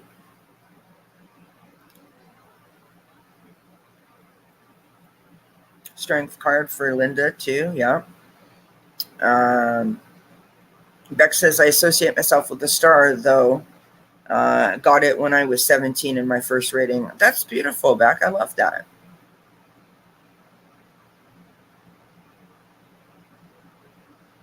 It's funny, you ask some tarot readers what card do they like, what's their favorite card, and some of them have an answer, and some of them are like, I don't. Like, they're all my favorite. It changes or whatever, right? So I just think that's an interesting question.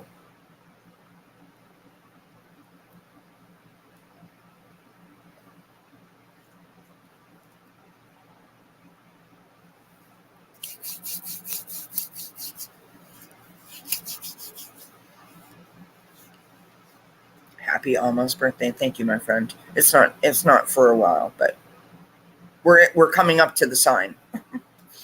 Joan B says, happy almost birthday. Sorry I haven't been in chat. Got a lot of stuff packed up, though. Well, I'm glad that you got a lot of stuff packed up. And I mean, see, we waited for you. Yeah. Okay, so when you guys are like, if you're practicing or you're throwing tarot cards, what kind of tarot cards speak to you? Do you like colorful decks? Do you like decks that have like nature, or decks that have animals, or decks that have angels, or like darker cards?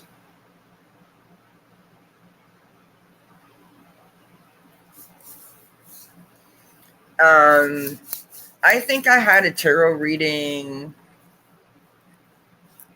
I don't know, when I was like 25 or 27 or some darn thing like that.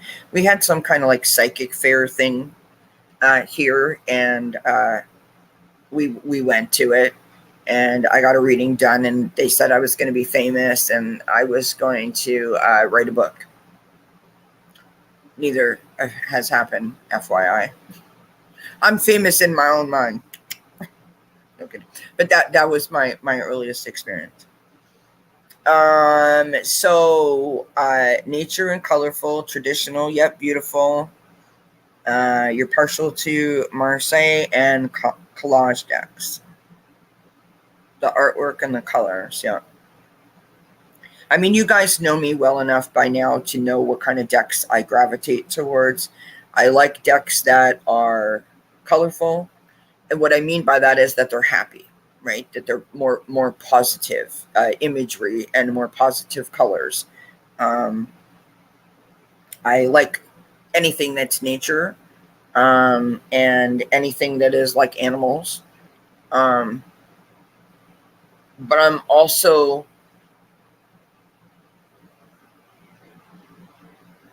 I don't know. I have this thing where like I color coordinate all the cards, which I don't really understand why I do that, but there you have it. And I like certain cards just go with certain cards for me. And this may seem odd to say because it really doesn't make sense, but like I come here today and I bring cards out. I don't know what you're going to ask me. I have no idea. But those are the cards that I felt I needed to bring with me today or that I wanted to use today. And, you know, they always seem to work. It's not like they don't work. I mean, how often do you ever hear me say, oh, I need to go and get another deck? So it's interesting that, you know, we have all these varieties. I just think it's interesting. Yes, I can still write a book, Jared. I don't know what the heck I would write a book about. Yeah, look at the, yeah.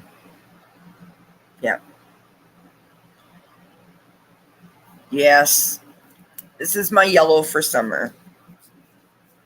And so after summer, it will change to sort of like a harvesty kind of, like I have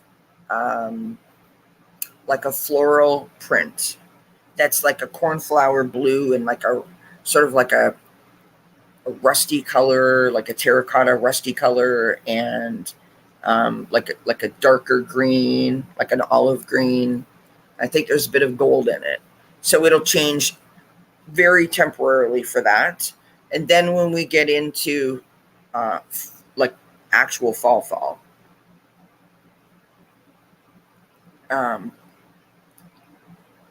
I either do blue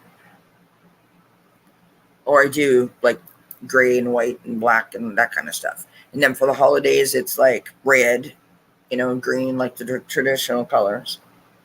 And then in January, I'll switch it to blue.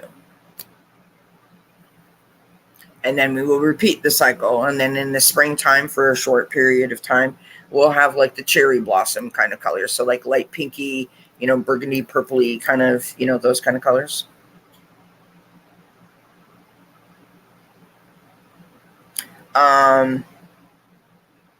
Linda says, when I was younger, I wanted to be an Olympic ice skater or a famous actress. Friend, go for it. I love that. It's funny, you know, because there's a lot of things that we did in Baton that were moves that were like skates taken from skating, right? There was a lot of skating sort of techniques that were brought into Baton. Oh, thank you, Beck. You're very kind. Appreciate you. I designed this room myself. Now, when I say that, that sounds like, you know, I think that I'm hobnobbing with the famous people, but this was a fixer-upper house. And when we came in here, this living room looked nothing like this. I mean, not at all. And I sat down with a piece of paper and I designed it all. So it's really cool. Well, I designed the whole house, but it's really cool to have my vision now. Like that's what I live in. So, I mean, I'm very blessed. You know, but I'm just stating. Yeah, it's totally cool. I can show you something. This is neat. So, I don't know if I can show you actually now that I said that. So I'm going to just tip this up. So see up there at the, like above the drapes, there was like these wide, like 2x6 boards that went all around the perimeter of this room. Have no idea why, right? I mean, I would never choose to do that. But there you have it, friends.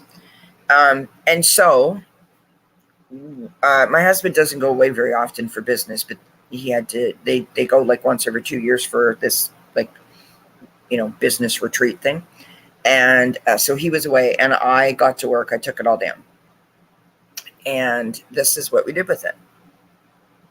I'm going to try and turn this around. So, whoops, I'm going the wrong way. No, I'm going the right way. Sorry, avert your gaze, avert your gaze, avert your gaze. So, see at the back of the fireplace there, see the gray boards? That is a fake wall that we built. And those boards are the boards from above on the ceiling, or that go around the perimeter of this, or went around the perimeter of the ceiling. Avert your gaze, avert your gaze. And so I took them down and I painted them and we put them up there, and it's sort of like rustic shiplap, if you will. The boards that are in my room that go horizontally in my office that you guys all see, they were on this wall over here as paneling. And so we took it down, tried to save as many pieces as we could, flipped them over because one side is like super shiny, because it was just wood with like, varnish on it. So we flipped it around to the other side so it's rough because the glue is there, sanded it down slightly, and then painted it and nailed it to my wall. So that's what's in my office. And I like that we tried to like recycle and repurpose some things because, that's the history of the house, right? No, but, and the wainscoting wainscoting, we call it wainscoting, you all call it wainscoting. That was my idea. My husband thought I was crazy. I call it board and batten, whatever you want to call it, but he thought I was nuts when I suggested it. And I'm like, just trust me. So he did, thank goodness. And like, we love it, right? And it's in the kitchen as well. My kitchen used to be a hair salon. When we moved here, it was a hair salon. Like the chairs were in there, the brushes were in there, the mirrors were in there. That's not a joke. And my husband was dead against putting the kitchen in there because he didn't think we were ever going to get the chemical smell, like the permanent, when you go in a hairdresser, it smells like permanent, like the solution or whatever, or dye. And he didn't think we were going to get the smell out. So I'm grateful that we did, because it's the perfect spot for the kitchen. Because where the kitchen used to be, became a bathroom and like a storage closet and a linen closet. So,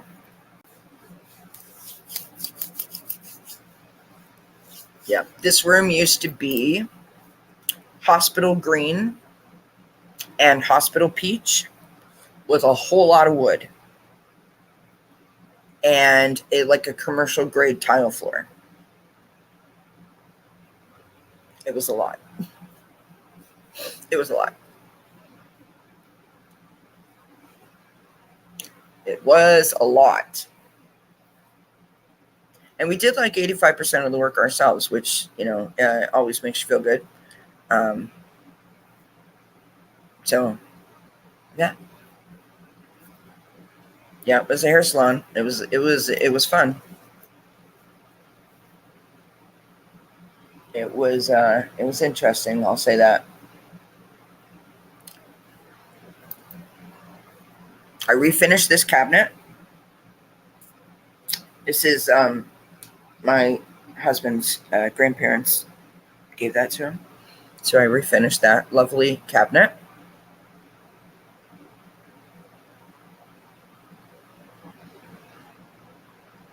Trying to think what else. I did refinish the original kitchen chairs that I bought. But they were just too big for the space. So we sold them and got different chairs that are a bit smaller in their profile.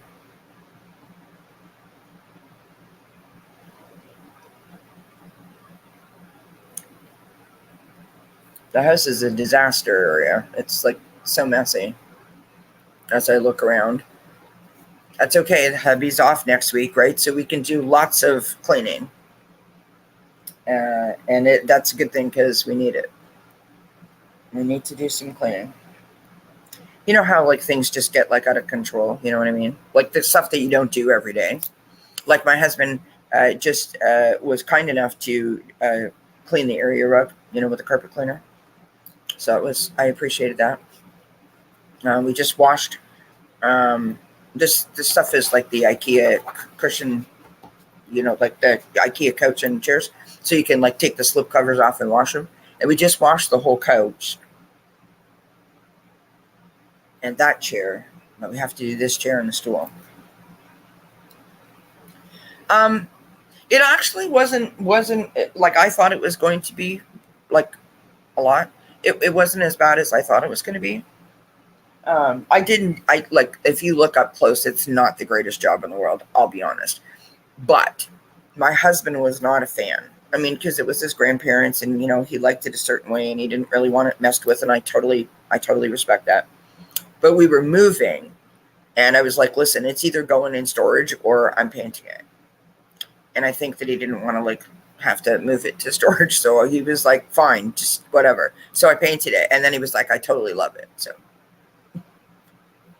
it works, right?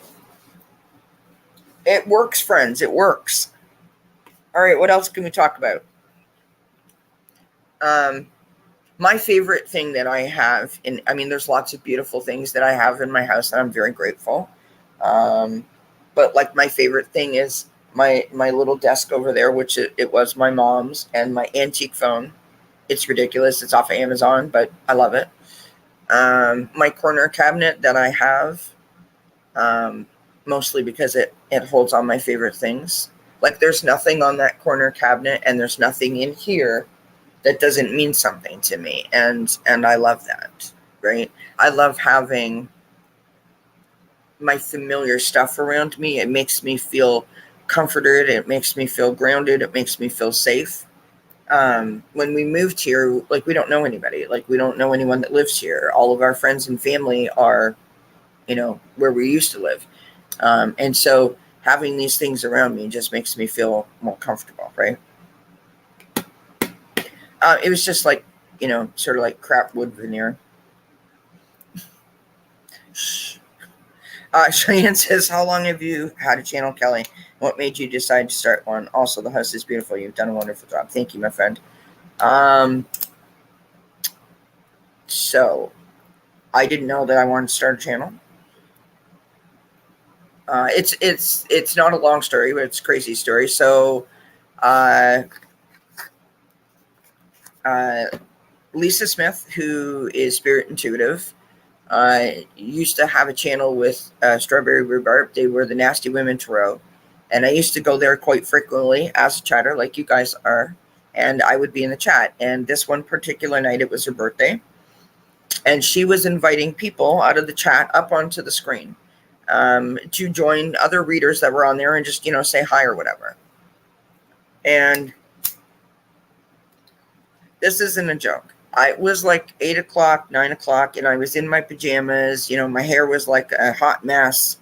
And she said that, and I was like, yes. Before I could stop myself, I was like, yes.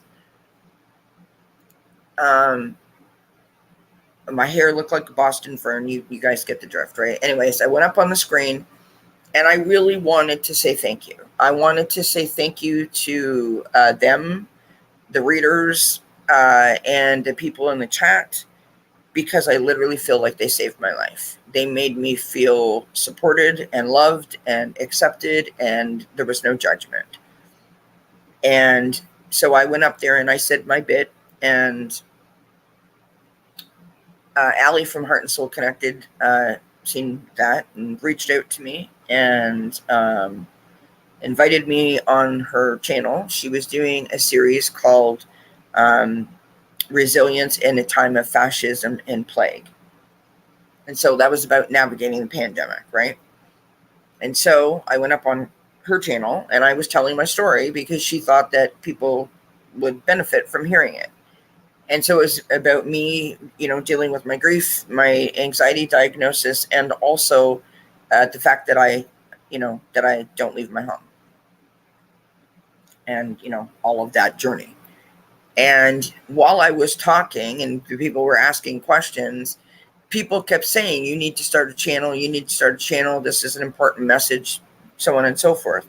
And I can't lie, I was like so overwhelmed, but I was like overjoyed that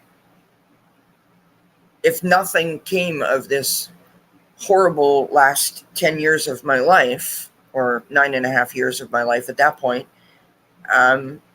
what a blessing that I could be of assistance in some form or fashion.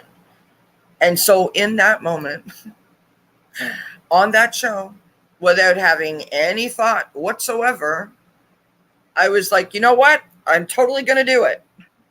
And there you have it. That's how the channel started. So again, I reiterate what I already said before. I didn't have any tarot cards. I didn't know how to read a tarot card. I didn't own any oracle cards. I mean, I knew what they were, but I never did any of that. And I started talking about, mental health issues that I had experience with. I used to do this thing called oracles in chat. So like we're chatting now, only I'd be shuffling the cards the whole time. Somebody would say something or I would say something and the card would pop out and it would be like exactly what I just said. And the people in the chat were like, oh my God, you're a reader. And I'm like, yeah, it's just a coincidence. I kept saying, no, that's not true. I mean, you can ask Linda. She's in chat. She knows. JR knows too. And I'm like, no, that's not right. That's not right. You guys are crazy. That's not true. And then all of a sudden I was just like, oh, damn, something's happening here. So I'm not one of those people, and I said this in the beginning, I'm not one of those people that have, read for 30 years. I'm not one of these people that, that have experienced spirit my whole life. This is like brand spanking new to me, like brand spanking new. And I think that the biggest, there's been so many blessings that have occurred since starting my channel, but one of the most unexpected blessings that I have received that I wasn't actually aware of until sort of I was in it. And that was that it taught me to trust myself again. Which, that's phenomenal. Because I didn't trust myself because my anxiety would always supersede everything that I did, right? And my reaction because of my anxiety would make me question, like, if I had any intuition or gut instinct anymore. So it's helped with that as well.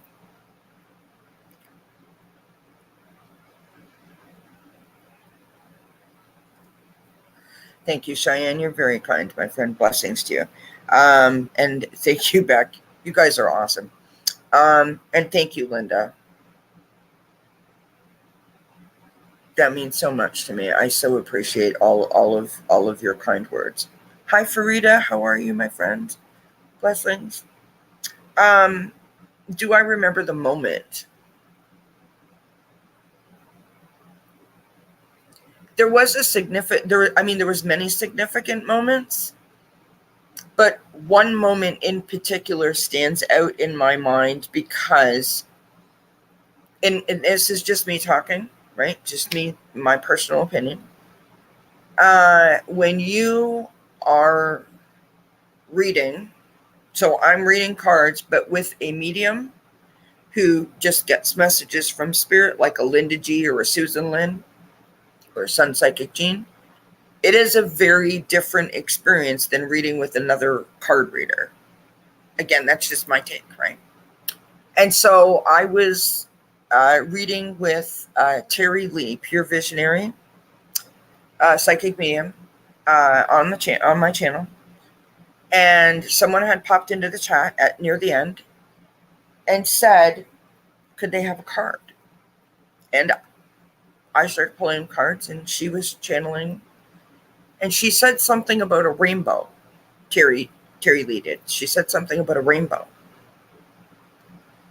And the person, it's another reader, right? And the person in the chat wrote, I love rainbows. And I'm shuffling in the card. You guys all know that I have flyers, right? They just fling out. And this card flung out, and it was the rainbow card. And I was like, what? And the reaction that Terry Lee had was enough for the both of us. But like, I was like, oh my God. And she was like, oh my God, that's crazy. And like, both of us were smiling from here to here, because it was like, you could feel the energy. It was like palatable. You know what I mean? And that was a really significant moment for me. Not necessarily believing it, but it was like, I can't deny this anymore. So that was a significant moment.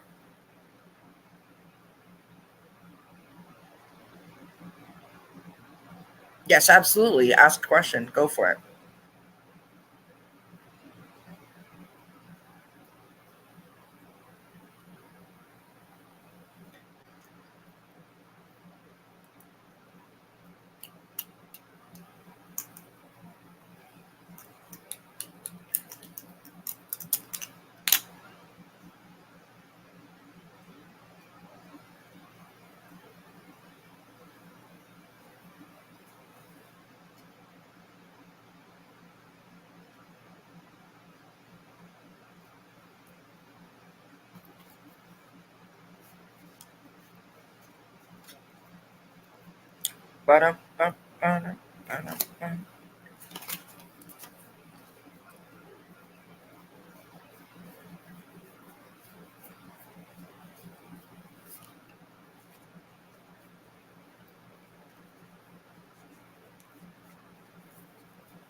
All right. You suffocate in the UK? I'm sorry to hear that. Beck says, I love that, and the contrast of reading with another reader when you're new to it. Yeah.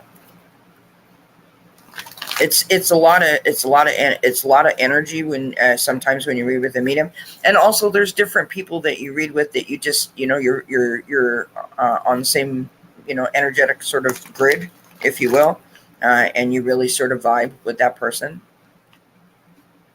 And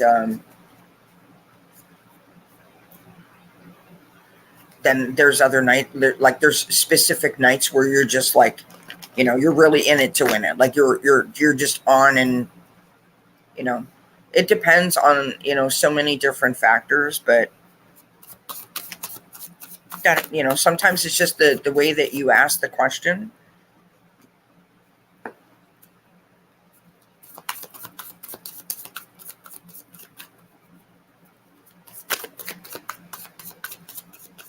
Yeah, every once in a while I'll go back and I'll watch. It's right at the end of that video, and just the two of us and the way that our faces lit up, it was kind of priceless. It was kind of beautiful.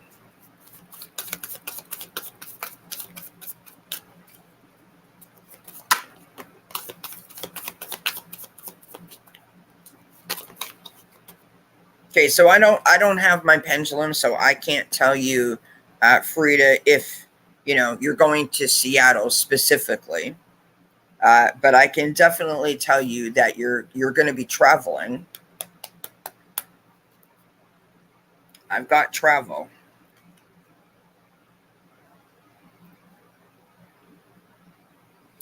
I'm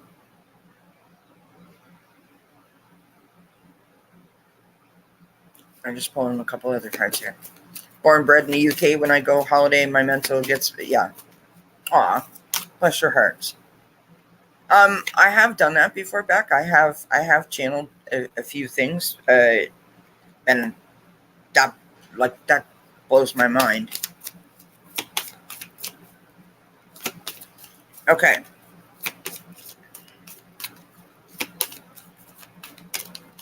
So what I've got so far here, I'm just pulling one more card here for you.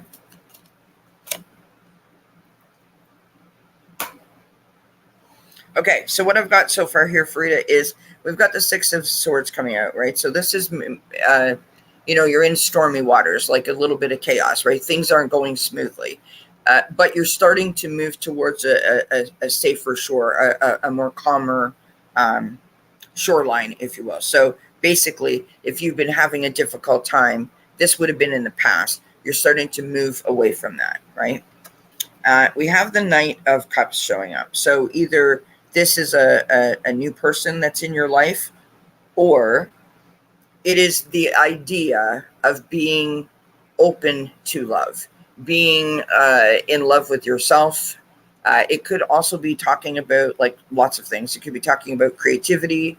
It could be talking about being a little bit more adventurous. Um, about sort of putting yourself out there, right? Which would imply that the healing work has done. This feels to me like this is more about your like whatever's happened in your past and the healing that you've done, that you've done work, but you're still a little bit sensitive. I'm rubbing my arm. It's weird. Like you wear your heart on your sleeve, so you can be super sensitive. You can get your feelings hurt easily. And that could mean that you're an empathic person or a really compassionate person, or just because you're still a little bit fragile. You're still a little bit raw. Do you know what I mean? We have the Chariot coming up in the challenge position, and this is important for me to mention, I feel. So the Chariot is about travel. It's about going on a journey. It's about blending energies together. You can see that because of the two horses in the different colors. But this is in your challenge position. So make sure that if you want to go somewhere, that you really have a good solid plan, a good solid foundation, right? I think that the reason that this might be coming up in the challenge position is that you may be wanting I just need to get away from that, right? And you kind of implied that in the chat. So just make sure you're not sort of running away from all that you know and all that's comfortable to you. I want to say like the grass isn't always greener on the other side, right? So just that's your challenge, right? The outcome, interestingly enough, is also a challenge. This is the Seven of Wands, and it is considered a feeling of being challenged internally. Like you don't feel aligned, you don't feel centered, you don't feel grounded, you don't feel like that sense of oneness or wholeness, right? So with those two cards, you really need to ground yourself. You really need to center yourself. You really need to focus on what it is that you actually need, not what other people are telling you, not what your feelings are telling you, but what you need, right? On the bottom of the deck, you've got the Knight of Wands. This is sort of what you should be doing right now. What you should be doing right now is not trying so much, not trying so hard, not thinking so much, not thinking so hard, not trying to figure it all out.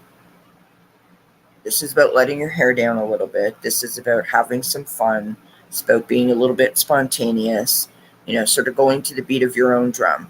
I don't mean go crazy. I just mean, allow yourself a little bit of joy. Allow yourself to have a little bit of fun. Invite fun in, and try not to be so structured, if that makes sense. Below that, just as an FYI, we've got the Two of Pentacles, which is balance, right? So it feels like you're holding yourself very tight, like you're on one path. It's okay to have a little bit of fun and lift yourself up. When you lift yourself up, when you invite joy in and you invite fun in, it lifts your vibration. When your vibration is lifted, negativity goes away, more joy and positivity comes into you. So it's not a bad thing to do or to try. The first card that I've got is determination. So you are determined to remove yourself from the source of the problem. And I say that because I've got the anger card right next to it.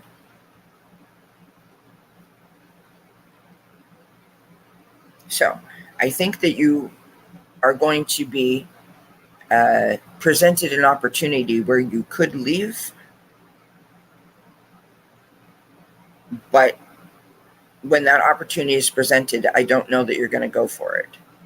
And the reason that I say that is because you might just get inside your head too much about it.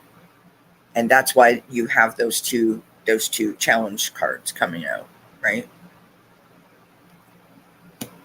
So check in with yourself, do some meditation, do some contemplation, write a journal. It's a great way to get the thoughts out of your mind onto a piece of paper and clear your head for other things, and really assess what it is that you want to do and then make a plan.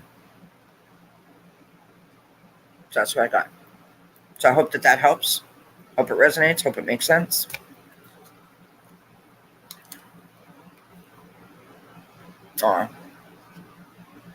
Yeah, set some boundaries up for yourself, love.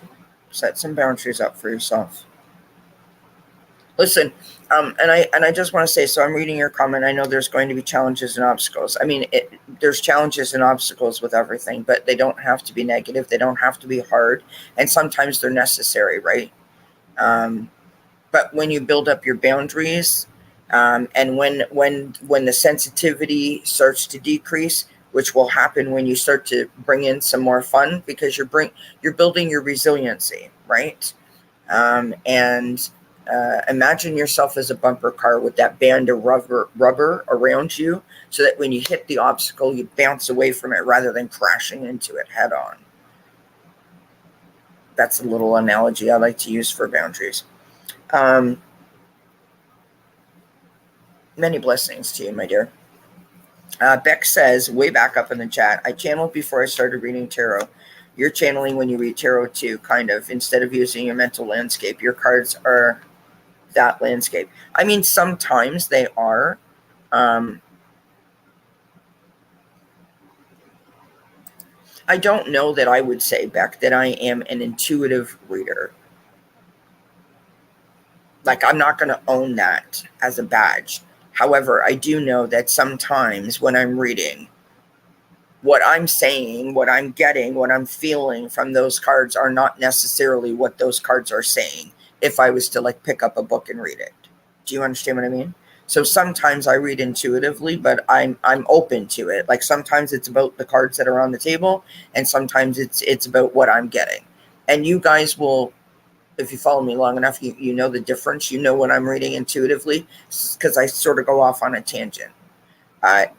Whenever someone like Farida, for example, has like a question, when it has something to do with healing or, a bad hurt or a past hurt or something like that, that's when my intuition kicks in and I sort of go. Or at least that's how I feel. That's what happens. But yes, I've channeled before, and I had no idea that I could do it. I didn't know how to do it. I attended a couple of practice sessions and blew my own mind. So yeah, I've done it a couple of times, like on a live, but it has to be in the right frame of reference. Oh, blessings, Frida. Thank you for asking the question, and I wish you many blessings, my dear. Thank you. What was I going to say? When I channel, because I don't have a lot of practice at it, I can get a physical description of a person, like then goes to their personality, but like I'm not getting a message. It's not, Bob wants you to know X. I don't get that.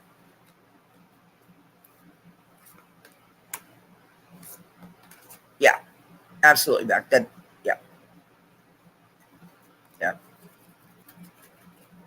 Well, because, like, I mean, and I'm not being smart when I say this. Like, I don't want this to sound,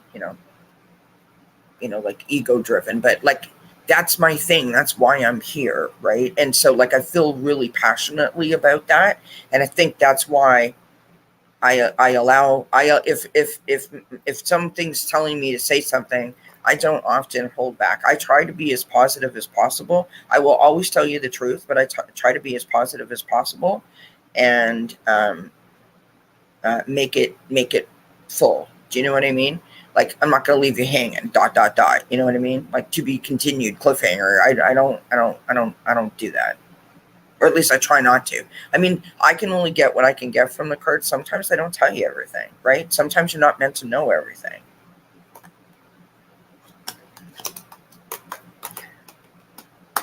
Yeah, it's a really interesting experience for anyone who's not ever experienced it before. It is a really interesting experience when you channel um, spirit or others through spirit. I don't even know how to. I don't. So that's part of my problem. I don't even know how to articulate in human language what the heck I'm trying to say.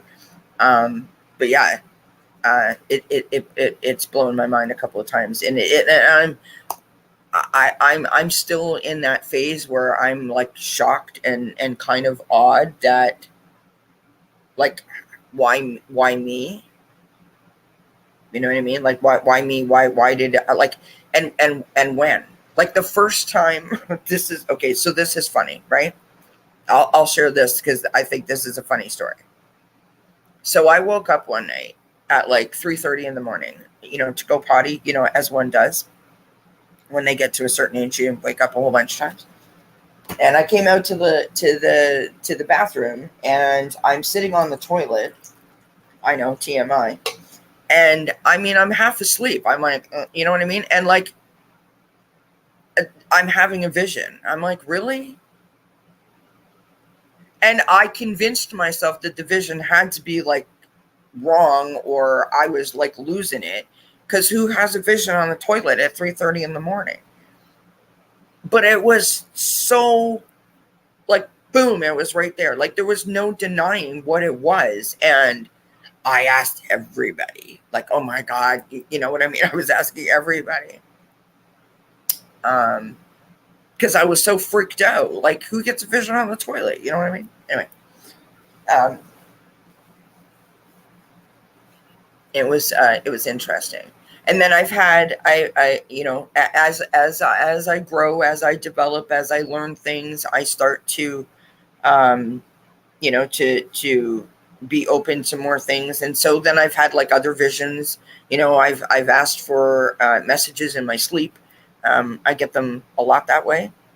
Um, some pretty significant stuff in my dreams that way.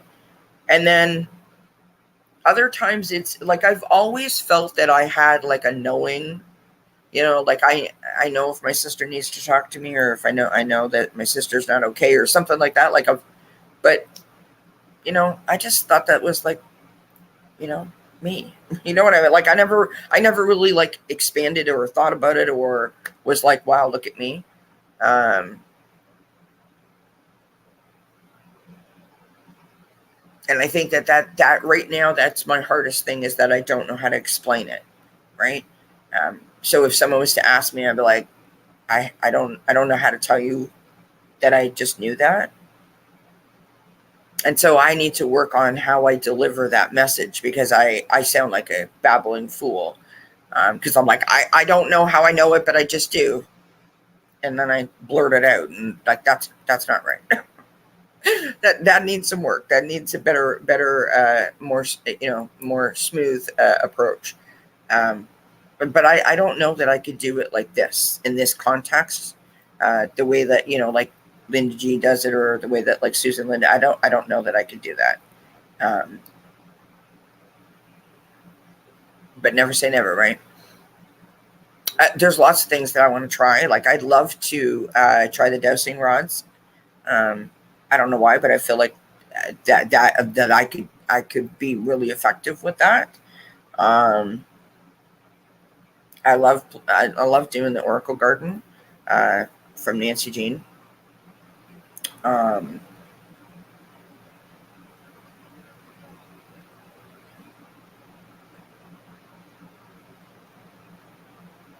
I'm interested in like the colors, the aura colors.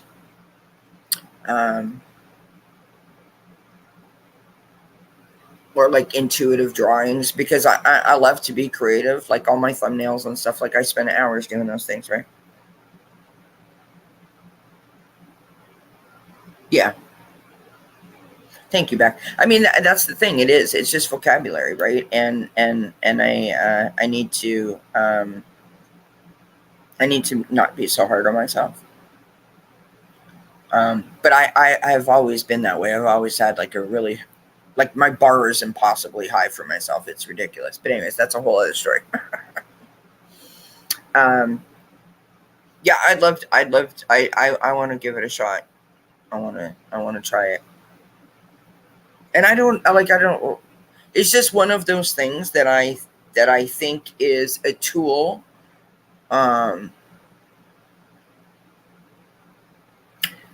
Okay. I don't know how to articulate this, so I hope that this makes sense. Pendulums, dowsing rods, to me are like on the same sort of field, on the same level, right?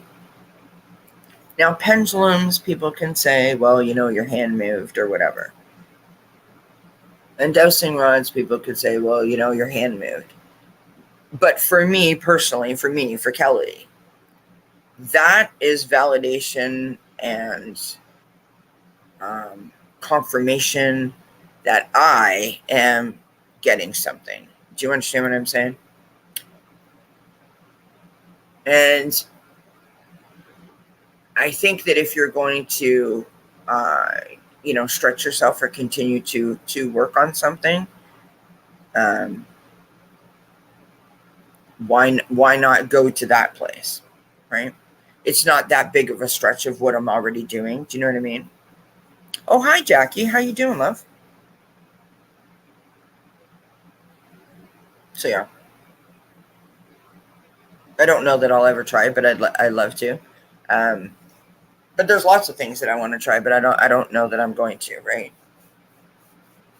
I change my mind like people change their socks. So anyway, we still have 7 people watching.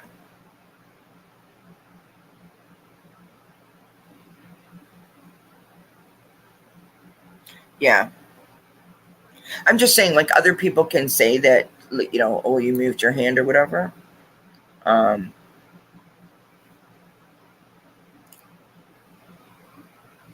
The same as like my pendulum, for example. Like I use my pendulum like Nancy Jean uses her pendulum. I don't hold my pendulum up in the air like everybody else does. I hold my pendulum down on a table. So what I mean by that is I rest my elbow on the table and I hold my pendulum just above the table. Using a sort of like a chart grid system that Nancy Jean uses.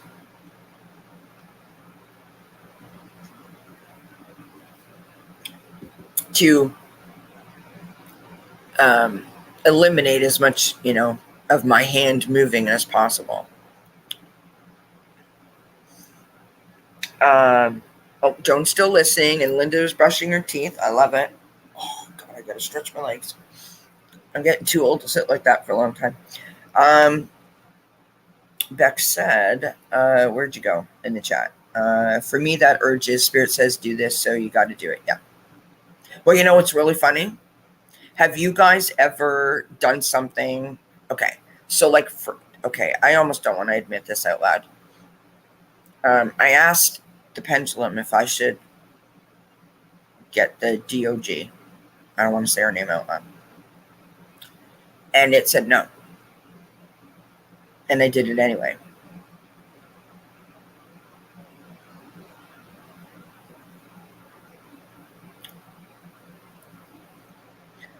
I love her. She has brought a lot of joy to our house, but she is a lot of work. And it's taken me a good 3 to 4 months to like get my schedule together. And that's not really the word I want to use, but y'all know what I mean, right? It's been a lot. I'm like telling you my whole story right here, and that was not my intention, but anyhow, so I was just getting my channel to a particular point where I was really proud of what I had accomplished, and I had big plans, and I'm here all day. I can do whatever I want, and I went from that to literally I can't leave her alone, because she had separation anxiety. And I mean, that's why I'm in the living room, because she won't stay back there in my office. I have to wait till my husband comes home. Someone has to be with her all the time. Like, I can't even have a shower and she freaks out. And we go through this every day. That was a lot. I mean, it's getting easier. Don't misunderstand. It's manageable now. It's for the most part under control. But that was really, really hard to sit here and to feel like I had all of this work to do and I literally couldn't do it. And I felt like I was sitting here watching my channel sort of slip through my fingers. And as much as I love you all, you know, I love my dog. And I love my family. I wanted it to work. And so, you know, I chose to put the effort in. But it wasn't easy. It was a difficult thing to navigate for sure. And I kept thinking to myself, well, that's because, you know, you dingbat. You asked Spirit, and Spirit said, don't do it. And you're like, I know better.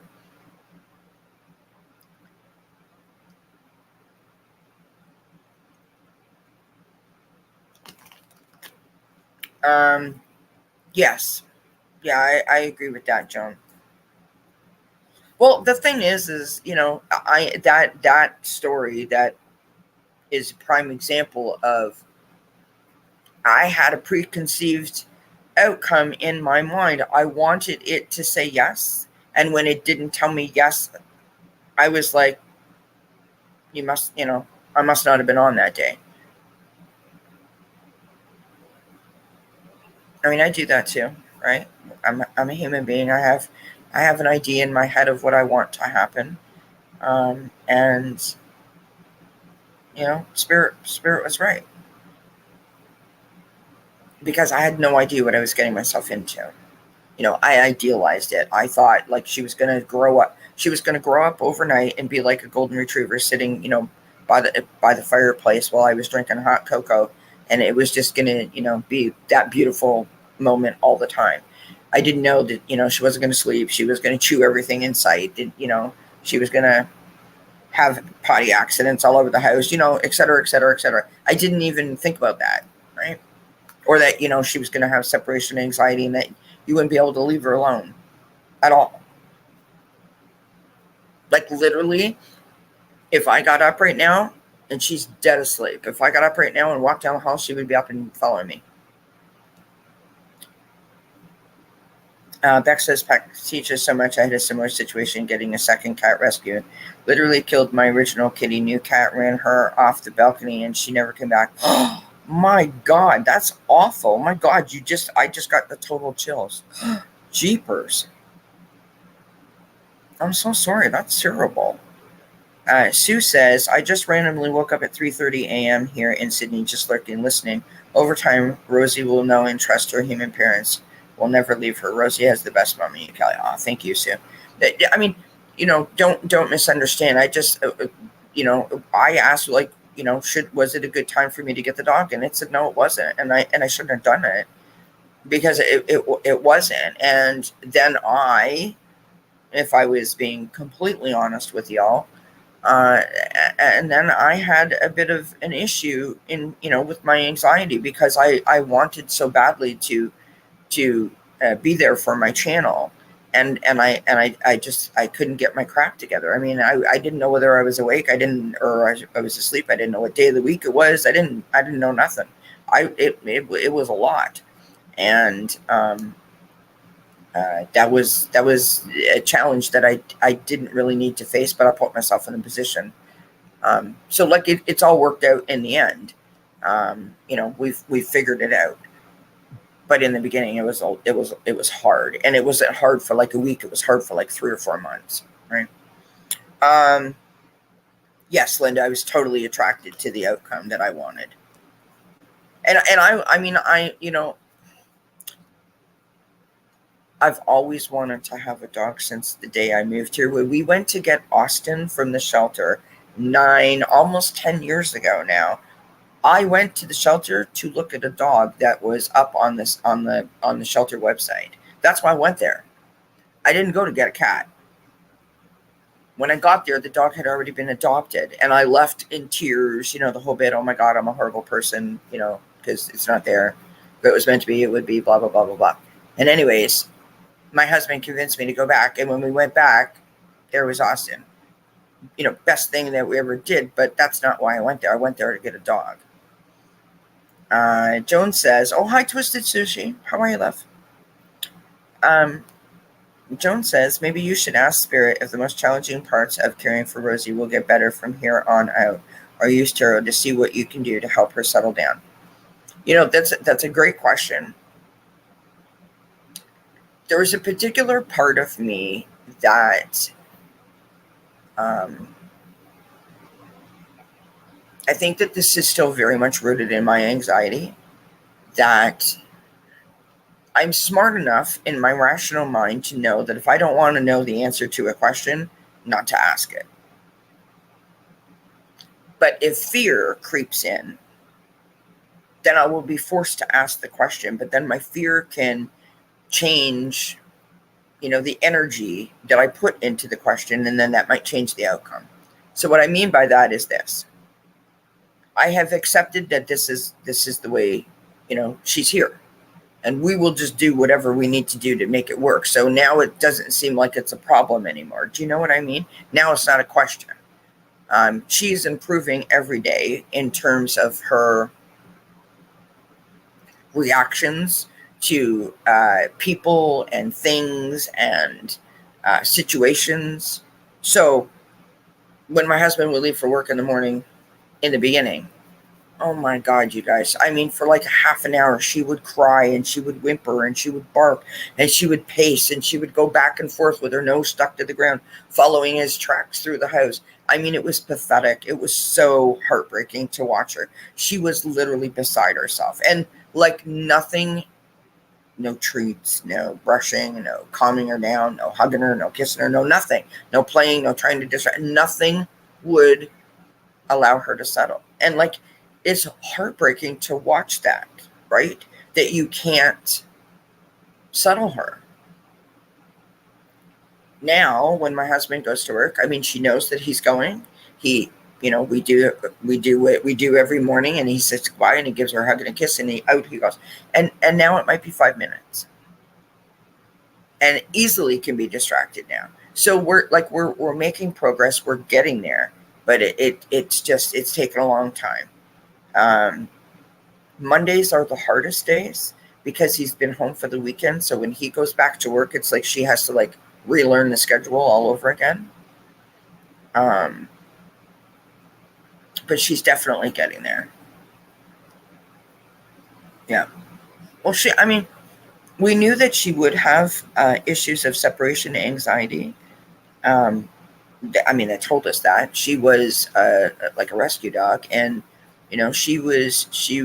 her and her siblings, pardon me for sticking my foot in front of the screen, were rescued via police seizure.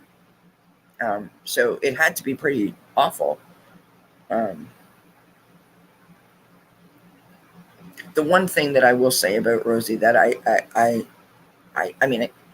could, if I don't move, she will literally stay there all day. Like, she'll be fine. She's not very demanding in that respect.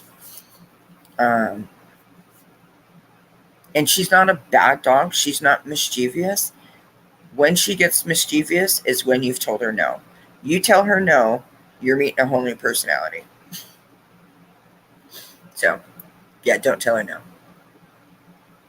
You tell her no, and she's got an opinion about it, friends. She's got something to say. She's eating your shoe, or she'll pick out the puppy pads and rip it into a million smithereens, right in front of you.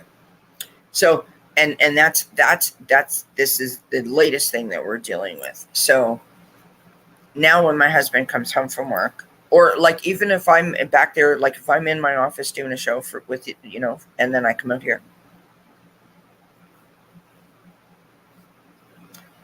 I get in trouble because I left. So she's all like happy and jumping on her hind legs and all excited to meet us and see us and greet us, right? And 5 minutes later, she's barking at us. Like, how dare you? Right? Oh, she is so trying to establish her dominance in this house, and the cats are not having it. Like, the cats are not having it. Austin tolerates her, and she can be pretty abusive with Austin. Like, I came out here, I don't know if it was this morning or yesterday morning, when I was coming out, and she was literally standing on top of him. He was sitting in the chair, just sitting there, just minding his own business, and she was literally on top of him, like had him pinned down. Charlotte, which is the smallest one, Charlotte will just smack her upside the head and tell her who's boss. So she doesn't mess with Charlotte too much. And Quincy and her just kind of like pass by each other. That is unfortunate, but that's because she's so hyper, and because she's a smaller dog. She like leads like with her paws like this, and they're just kind of like, whoa. I'm hoping that eventually over time, I mean, things have gotten a little bit easier where that's concerned. Like, they'll all come out in the living room. I mean, when we first brought her home, Quincy hid upstairs for like 3 days straight. He just sat up there and cried. He wouldn't come downstairs. So, like, they can be in the same room now. So it's getting there.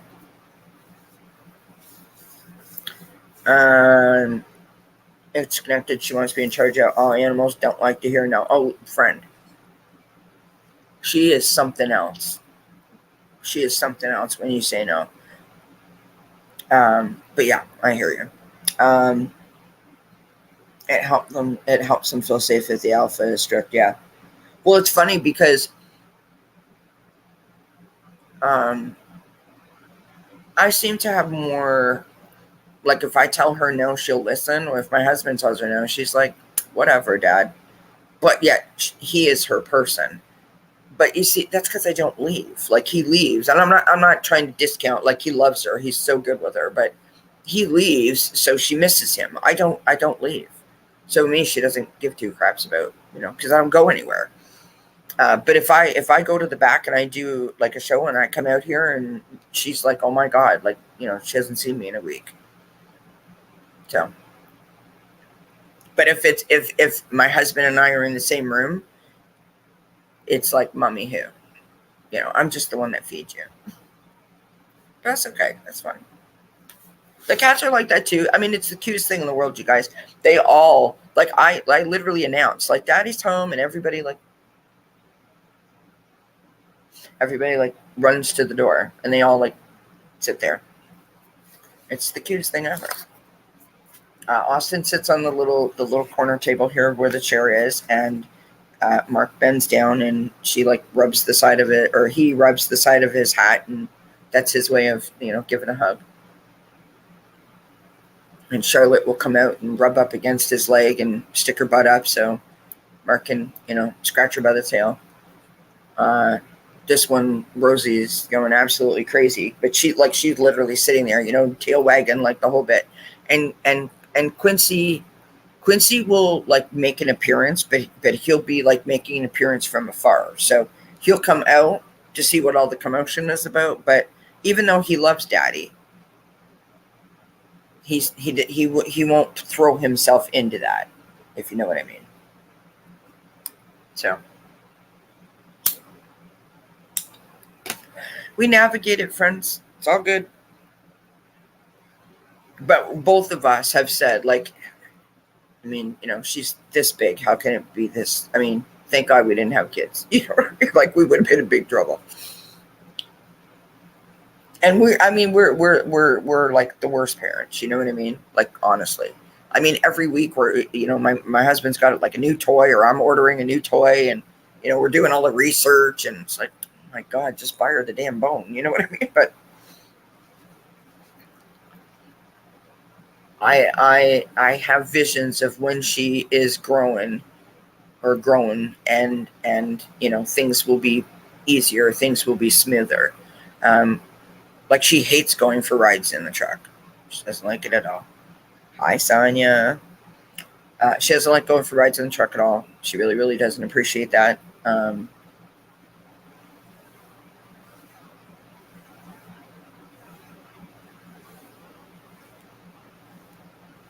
And like, that's the fun thing to do, right? Like, let's go for a ride with Daddy, or let's go for a ride with Mommy. Nope.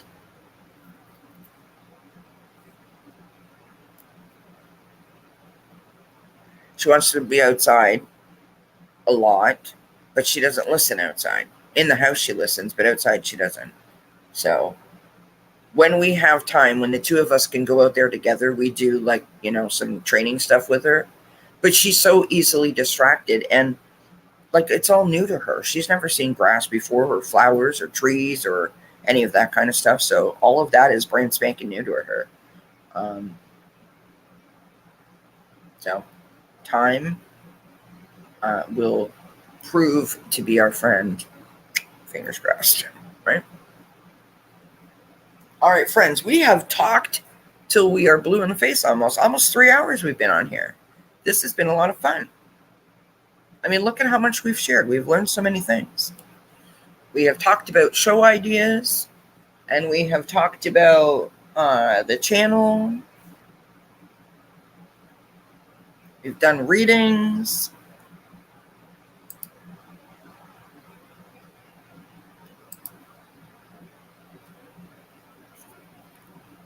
We've discussed home decor, home renovations, animals, tarot.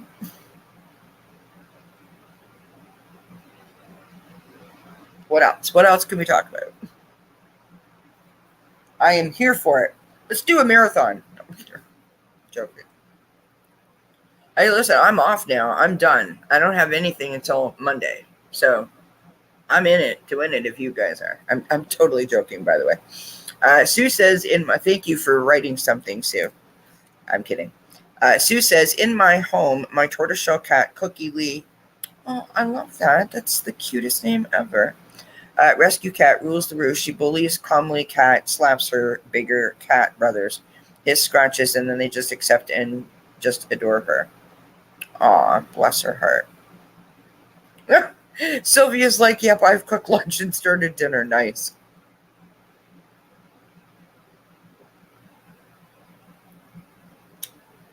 I feel like a slacker. Thanks, Sylvia. It's all good. Well, that's because you guys were all watching the 30-minute meals or whatever, right? Or write recipes down. Or that was Rose was doing that, I think. I don't know. I remember somebody said it in the chat. The light has gotten really dark. I look a mess. My God.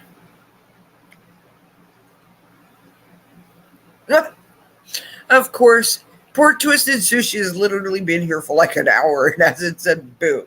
Of course you can have a reading, my friend. Thanks, Linda. Hugs for everybody. Group hug. Twisted Sushi, you win the award for patience. I'm only joking, Sylvia. I appreciate you, my friend. Listen, I mean, if there was a definition of like lazy, probably would be, my picture would be somewhere close to it. Now, I am not a lazy person like all the time, but when I choose to be in relaxation mode or, slack mode, I have no issue with it. I can embrace that fully.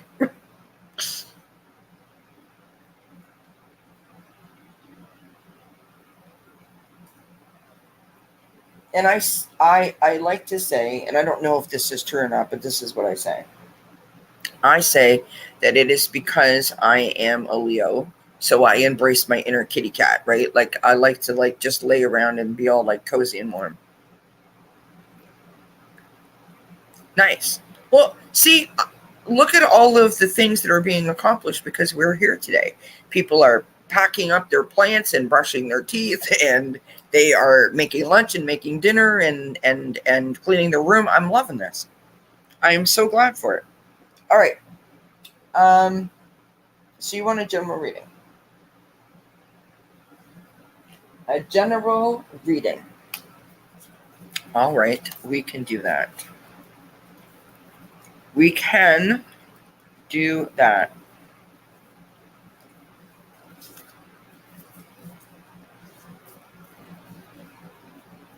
I love to chit chat. It's one of my favorite things.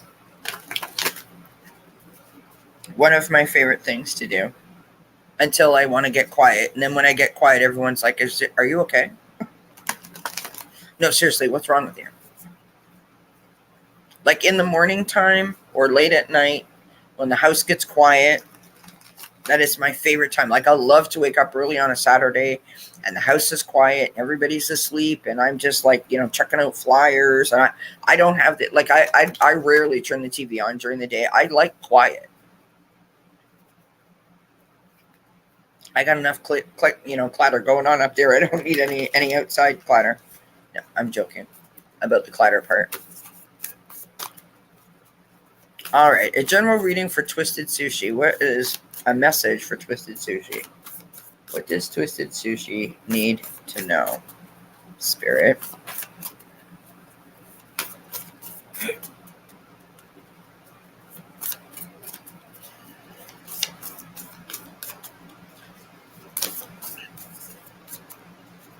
Yes.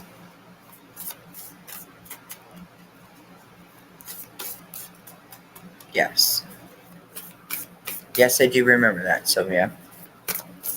I remember one time Johnny joined me. I was doing one of my one step at a times where I was outside in the backyard, and he went outside where he lives, and it was raining, and I was out in the backyard by the fire pit in November, like a dingbat in Canada. It was freezing. Anyways, I was like frozen solid. Like I could barely move my hands. And so we called it quits. I had come inside and we ended the show. And Johnny and I sat backstage and talked till like 11 o'clock at night. The show was over at like 4:30. So yeah. He's so easy to talk to. He's so nice. And he's funny as all get out.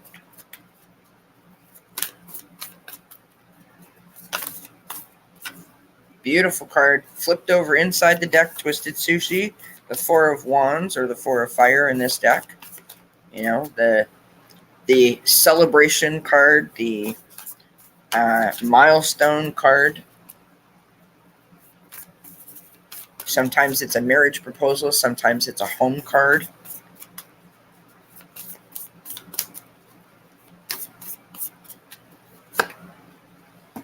Okay, we've got the Ace of Air. I'll show all these to you in a minute. The Ace of Air or the Ace of Swords. Right? That's about sort of like ideas, a lot of ideas, a lot of like inspiration.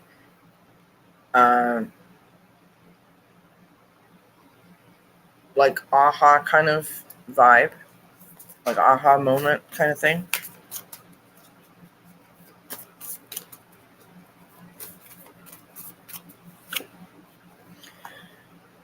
You've got the Four of Water coming out, the Four of Cups.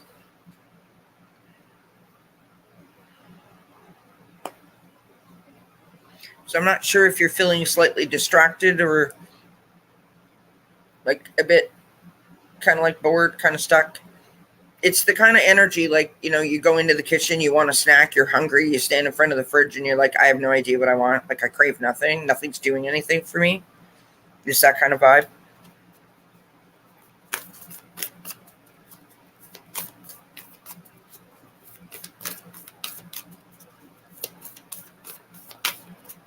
We will continue.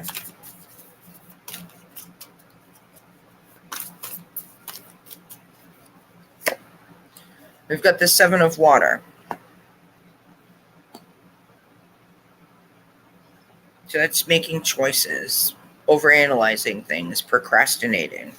It's like I call it like the adult shell game, right? Like if I move this over here, then this will happen. But if I move it over here, you know what I mean? Like you're trying to almost like outsmart yourself.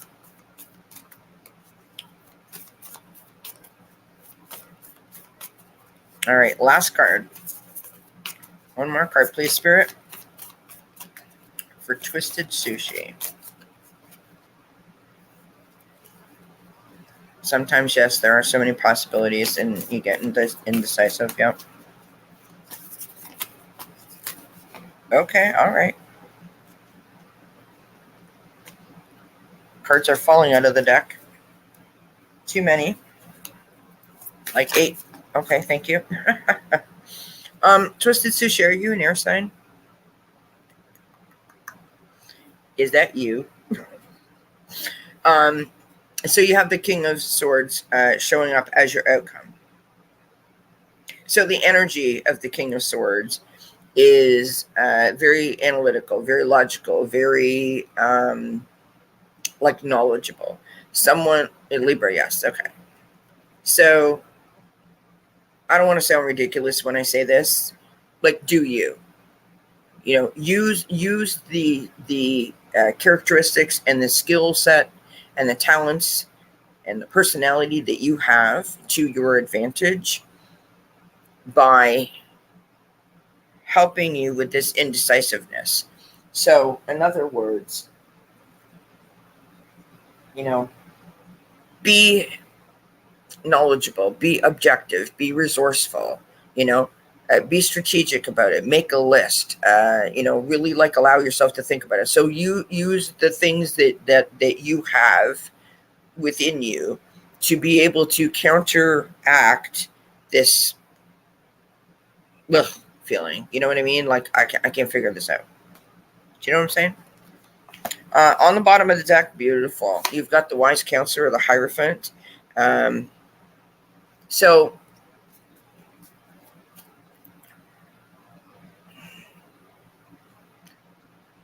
that is either trying, like in this context, the Hierophant is about traditions. It's about beliefs. It's about a feeling of belonging. It could even be about government. It can be about higher learning. So like taking a course, for example, or, leveling up at a job. That makes perfect sense for you? Okay.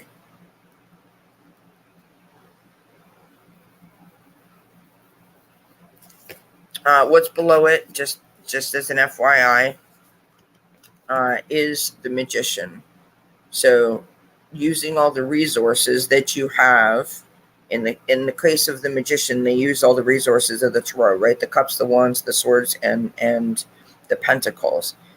So you use all the resources, like I just said, use your resources, your strengths, to be able to help you to navigate, and then also manifest what you want. And you just be kind of, okay, you're freaking me out. Stop it. I'm kidding. I want to say to you to remember this statement. Be who you want to see. Right? Be who you want to see. I don't know if that resonates for you or not, but I feel like I'm supposed to tell you that. Be who you want to see. So in other words, when it comes to the manifestation, right? You can be anything because you're awesome. So channel that. Put that energy out there. Woo, I'm on fire. No, I'm kidding. You're writing it down. God bless you. You're so sweet. Thank you, Sonia. That's very kind of you to say. I mean, I try, friends. I am not perfect by any stretch of the imagination, but I do try.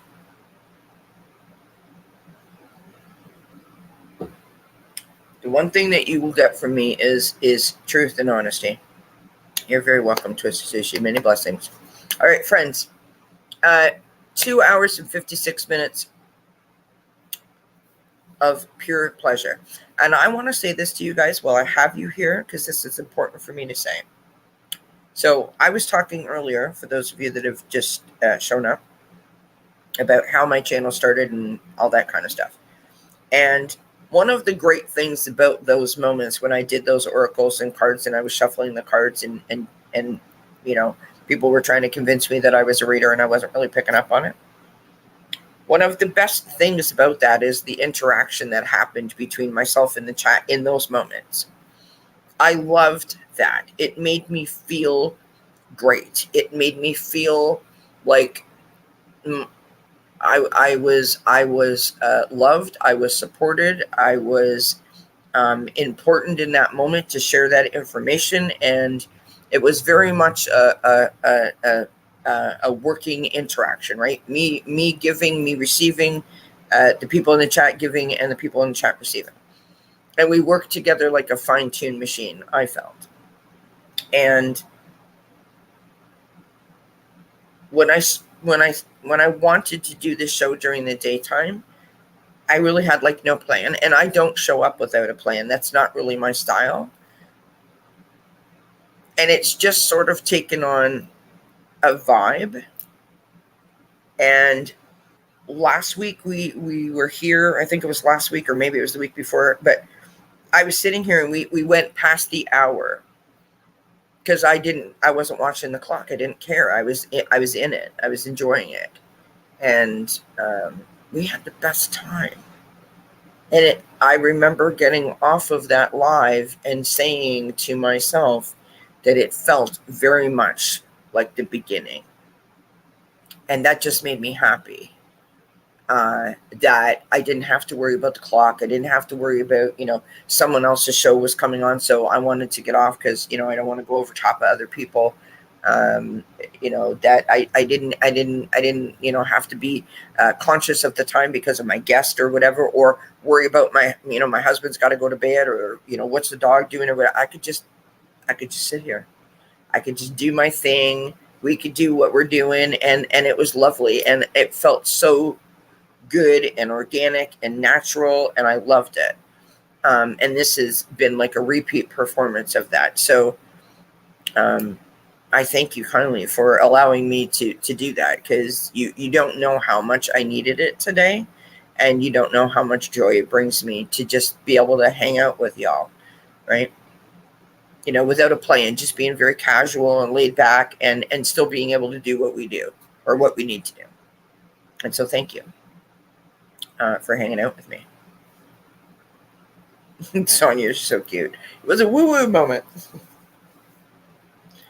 I suppose it's better than a woohoo moment, right? I don't know. Now I'm just getting crazy, friends. Watch out. Sonia says, "Oh no, you don't. You do great. Everyone has a different way. You are so helpful because you are gifted." Oh, bless your heart. Thank you, Sonia. I'm just sort of starting to accept that I actually have a gift. I don't know. That sounds wrong to sort of say, but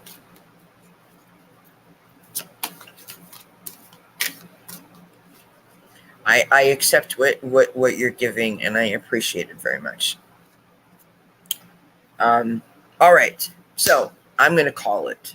I'm going to say goodbye. I'm going to say good afternoon. I'm going to say have a great weekend.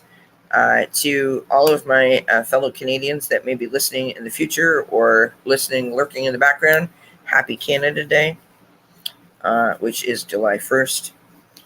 And to all of my American friends, happy July 4th, if I don't see you. make sure that you check out the weekend reading, which will be posted on the channel tomorrow. And then, of course, the Taroscopes will be up Friday, probably Friday afternoon, Friday night, something like that. And Monday night, I am back 7 p.m. Eastern with Cartomancy Mesquite, and we're doing what's coming up in July in the Oracle Garden. Oh, nice, Beck. I love it. Linda says, it is nice when you are all alone. It's like having your friends hanging out with you and having a good time. Oh, blessings, my friend. Listen, I love having people on, but I also love doing this by myself as well. So thank you for saying that, though. That's very sweet, and I appreciate it. And I love that you love Molson, Beck. I don't drink. I don't drink alcohol. I don't really like the taste of it. Plus, I'm a control freak, so that has something to do with it. I don't know that I've ever tasted a Molson beer, but yep, full moon on July 3rd. We got all kinds of good stuff coming up. I think, well, I had to make a choice, right? Do I want to do full moon readings? Do I want to, but like doing a full moon reading at the end of the day of the full moon seemed kind of odd. So I thought I would include the full moon reading in my daily reading on Monday, so that at least you have a day to think about it, or most of the day to think about it. Oh, you're very welcome. Many blessings to you, Twisted Sushi. Thank you for being here. Listen, as much as I'm happy that the reading resonates, I'm very appreciative that you trust me enough to ask me the question to allow me to give you the information, right? And I just hope that it's helpful in some way. Listen, don't forget to hit that thumbs up. Share with whoever you need to, or whoever you think might benefit from hanging out with us. Make sure you got your little bell notification ticked off. And I would love comments underneath the videos, because those things really do help the channel. They really, really do help the channel. And if anyone wants to book a private reading, I'm your girl. I'm just kidding. All you have to do is email me and put reading request in the subject line. It's done by donation, which means whatever you can afford, right? I don't want anyone to ever feel like they can't afford a reading if they really need it. So just putting that out in the universe if anyone wants it. So I have now 4 emails waiting for me, so I shall go. I need to feed the animals their lunch and make some dinner for my hubby. I need to have some lunch. And I've got a bunch of recorded videos to do. So I will say goodbye. Have a good weekend. And I will see you when we see each other again. And I wish you many blessings until then. Bye-bye, everybody. Thanks for being here.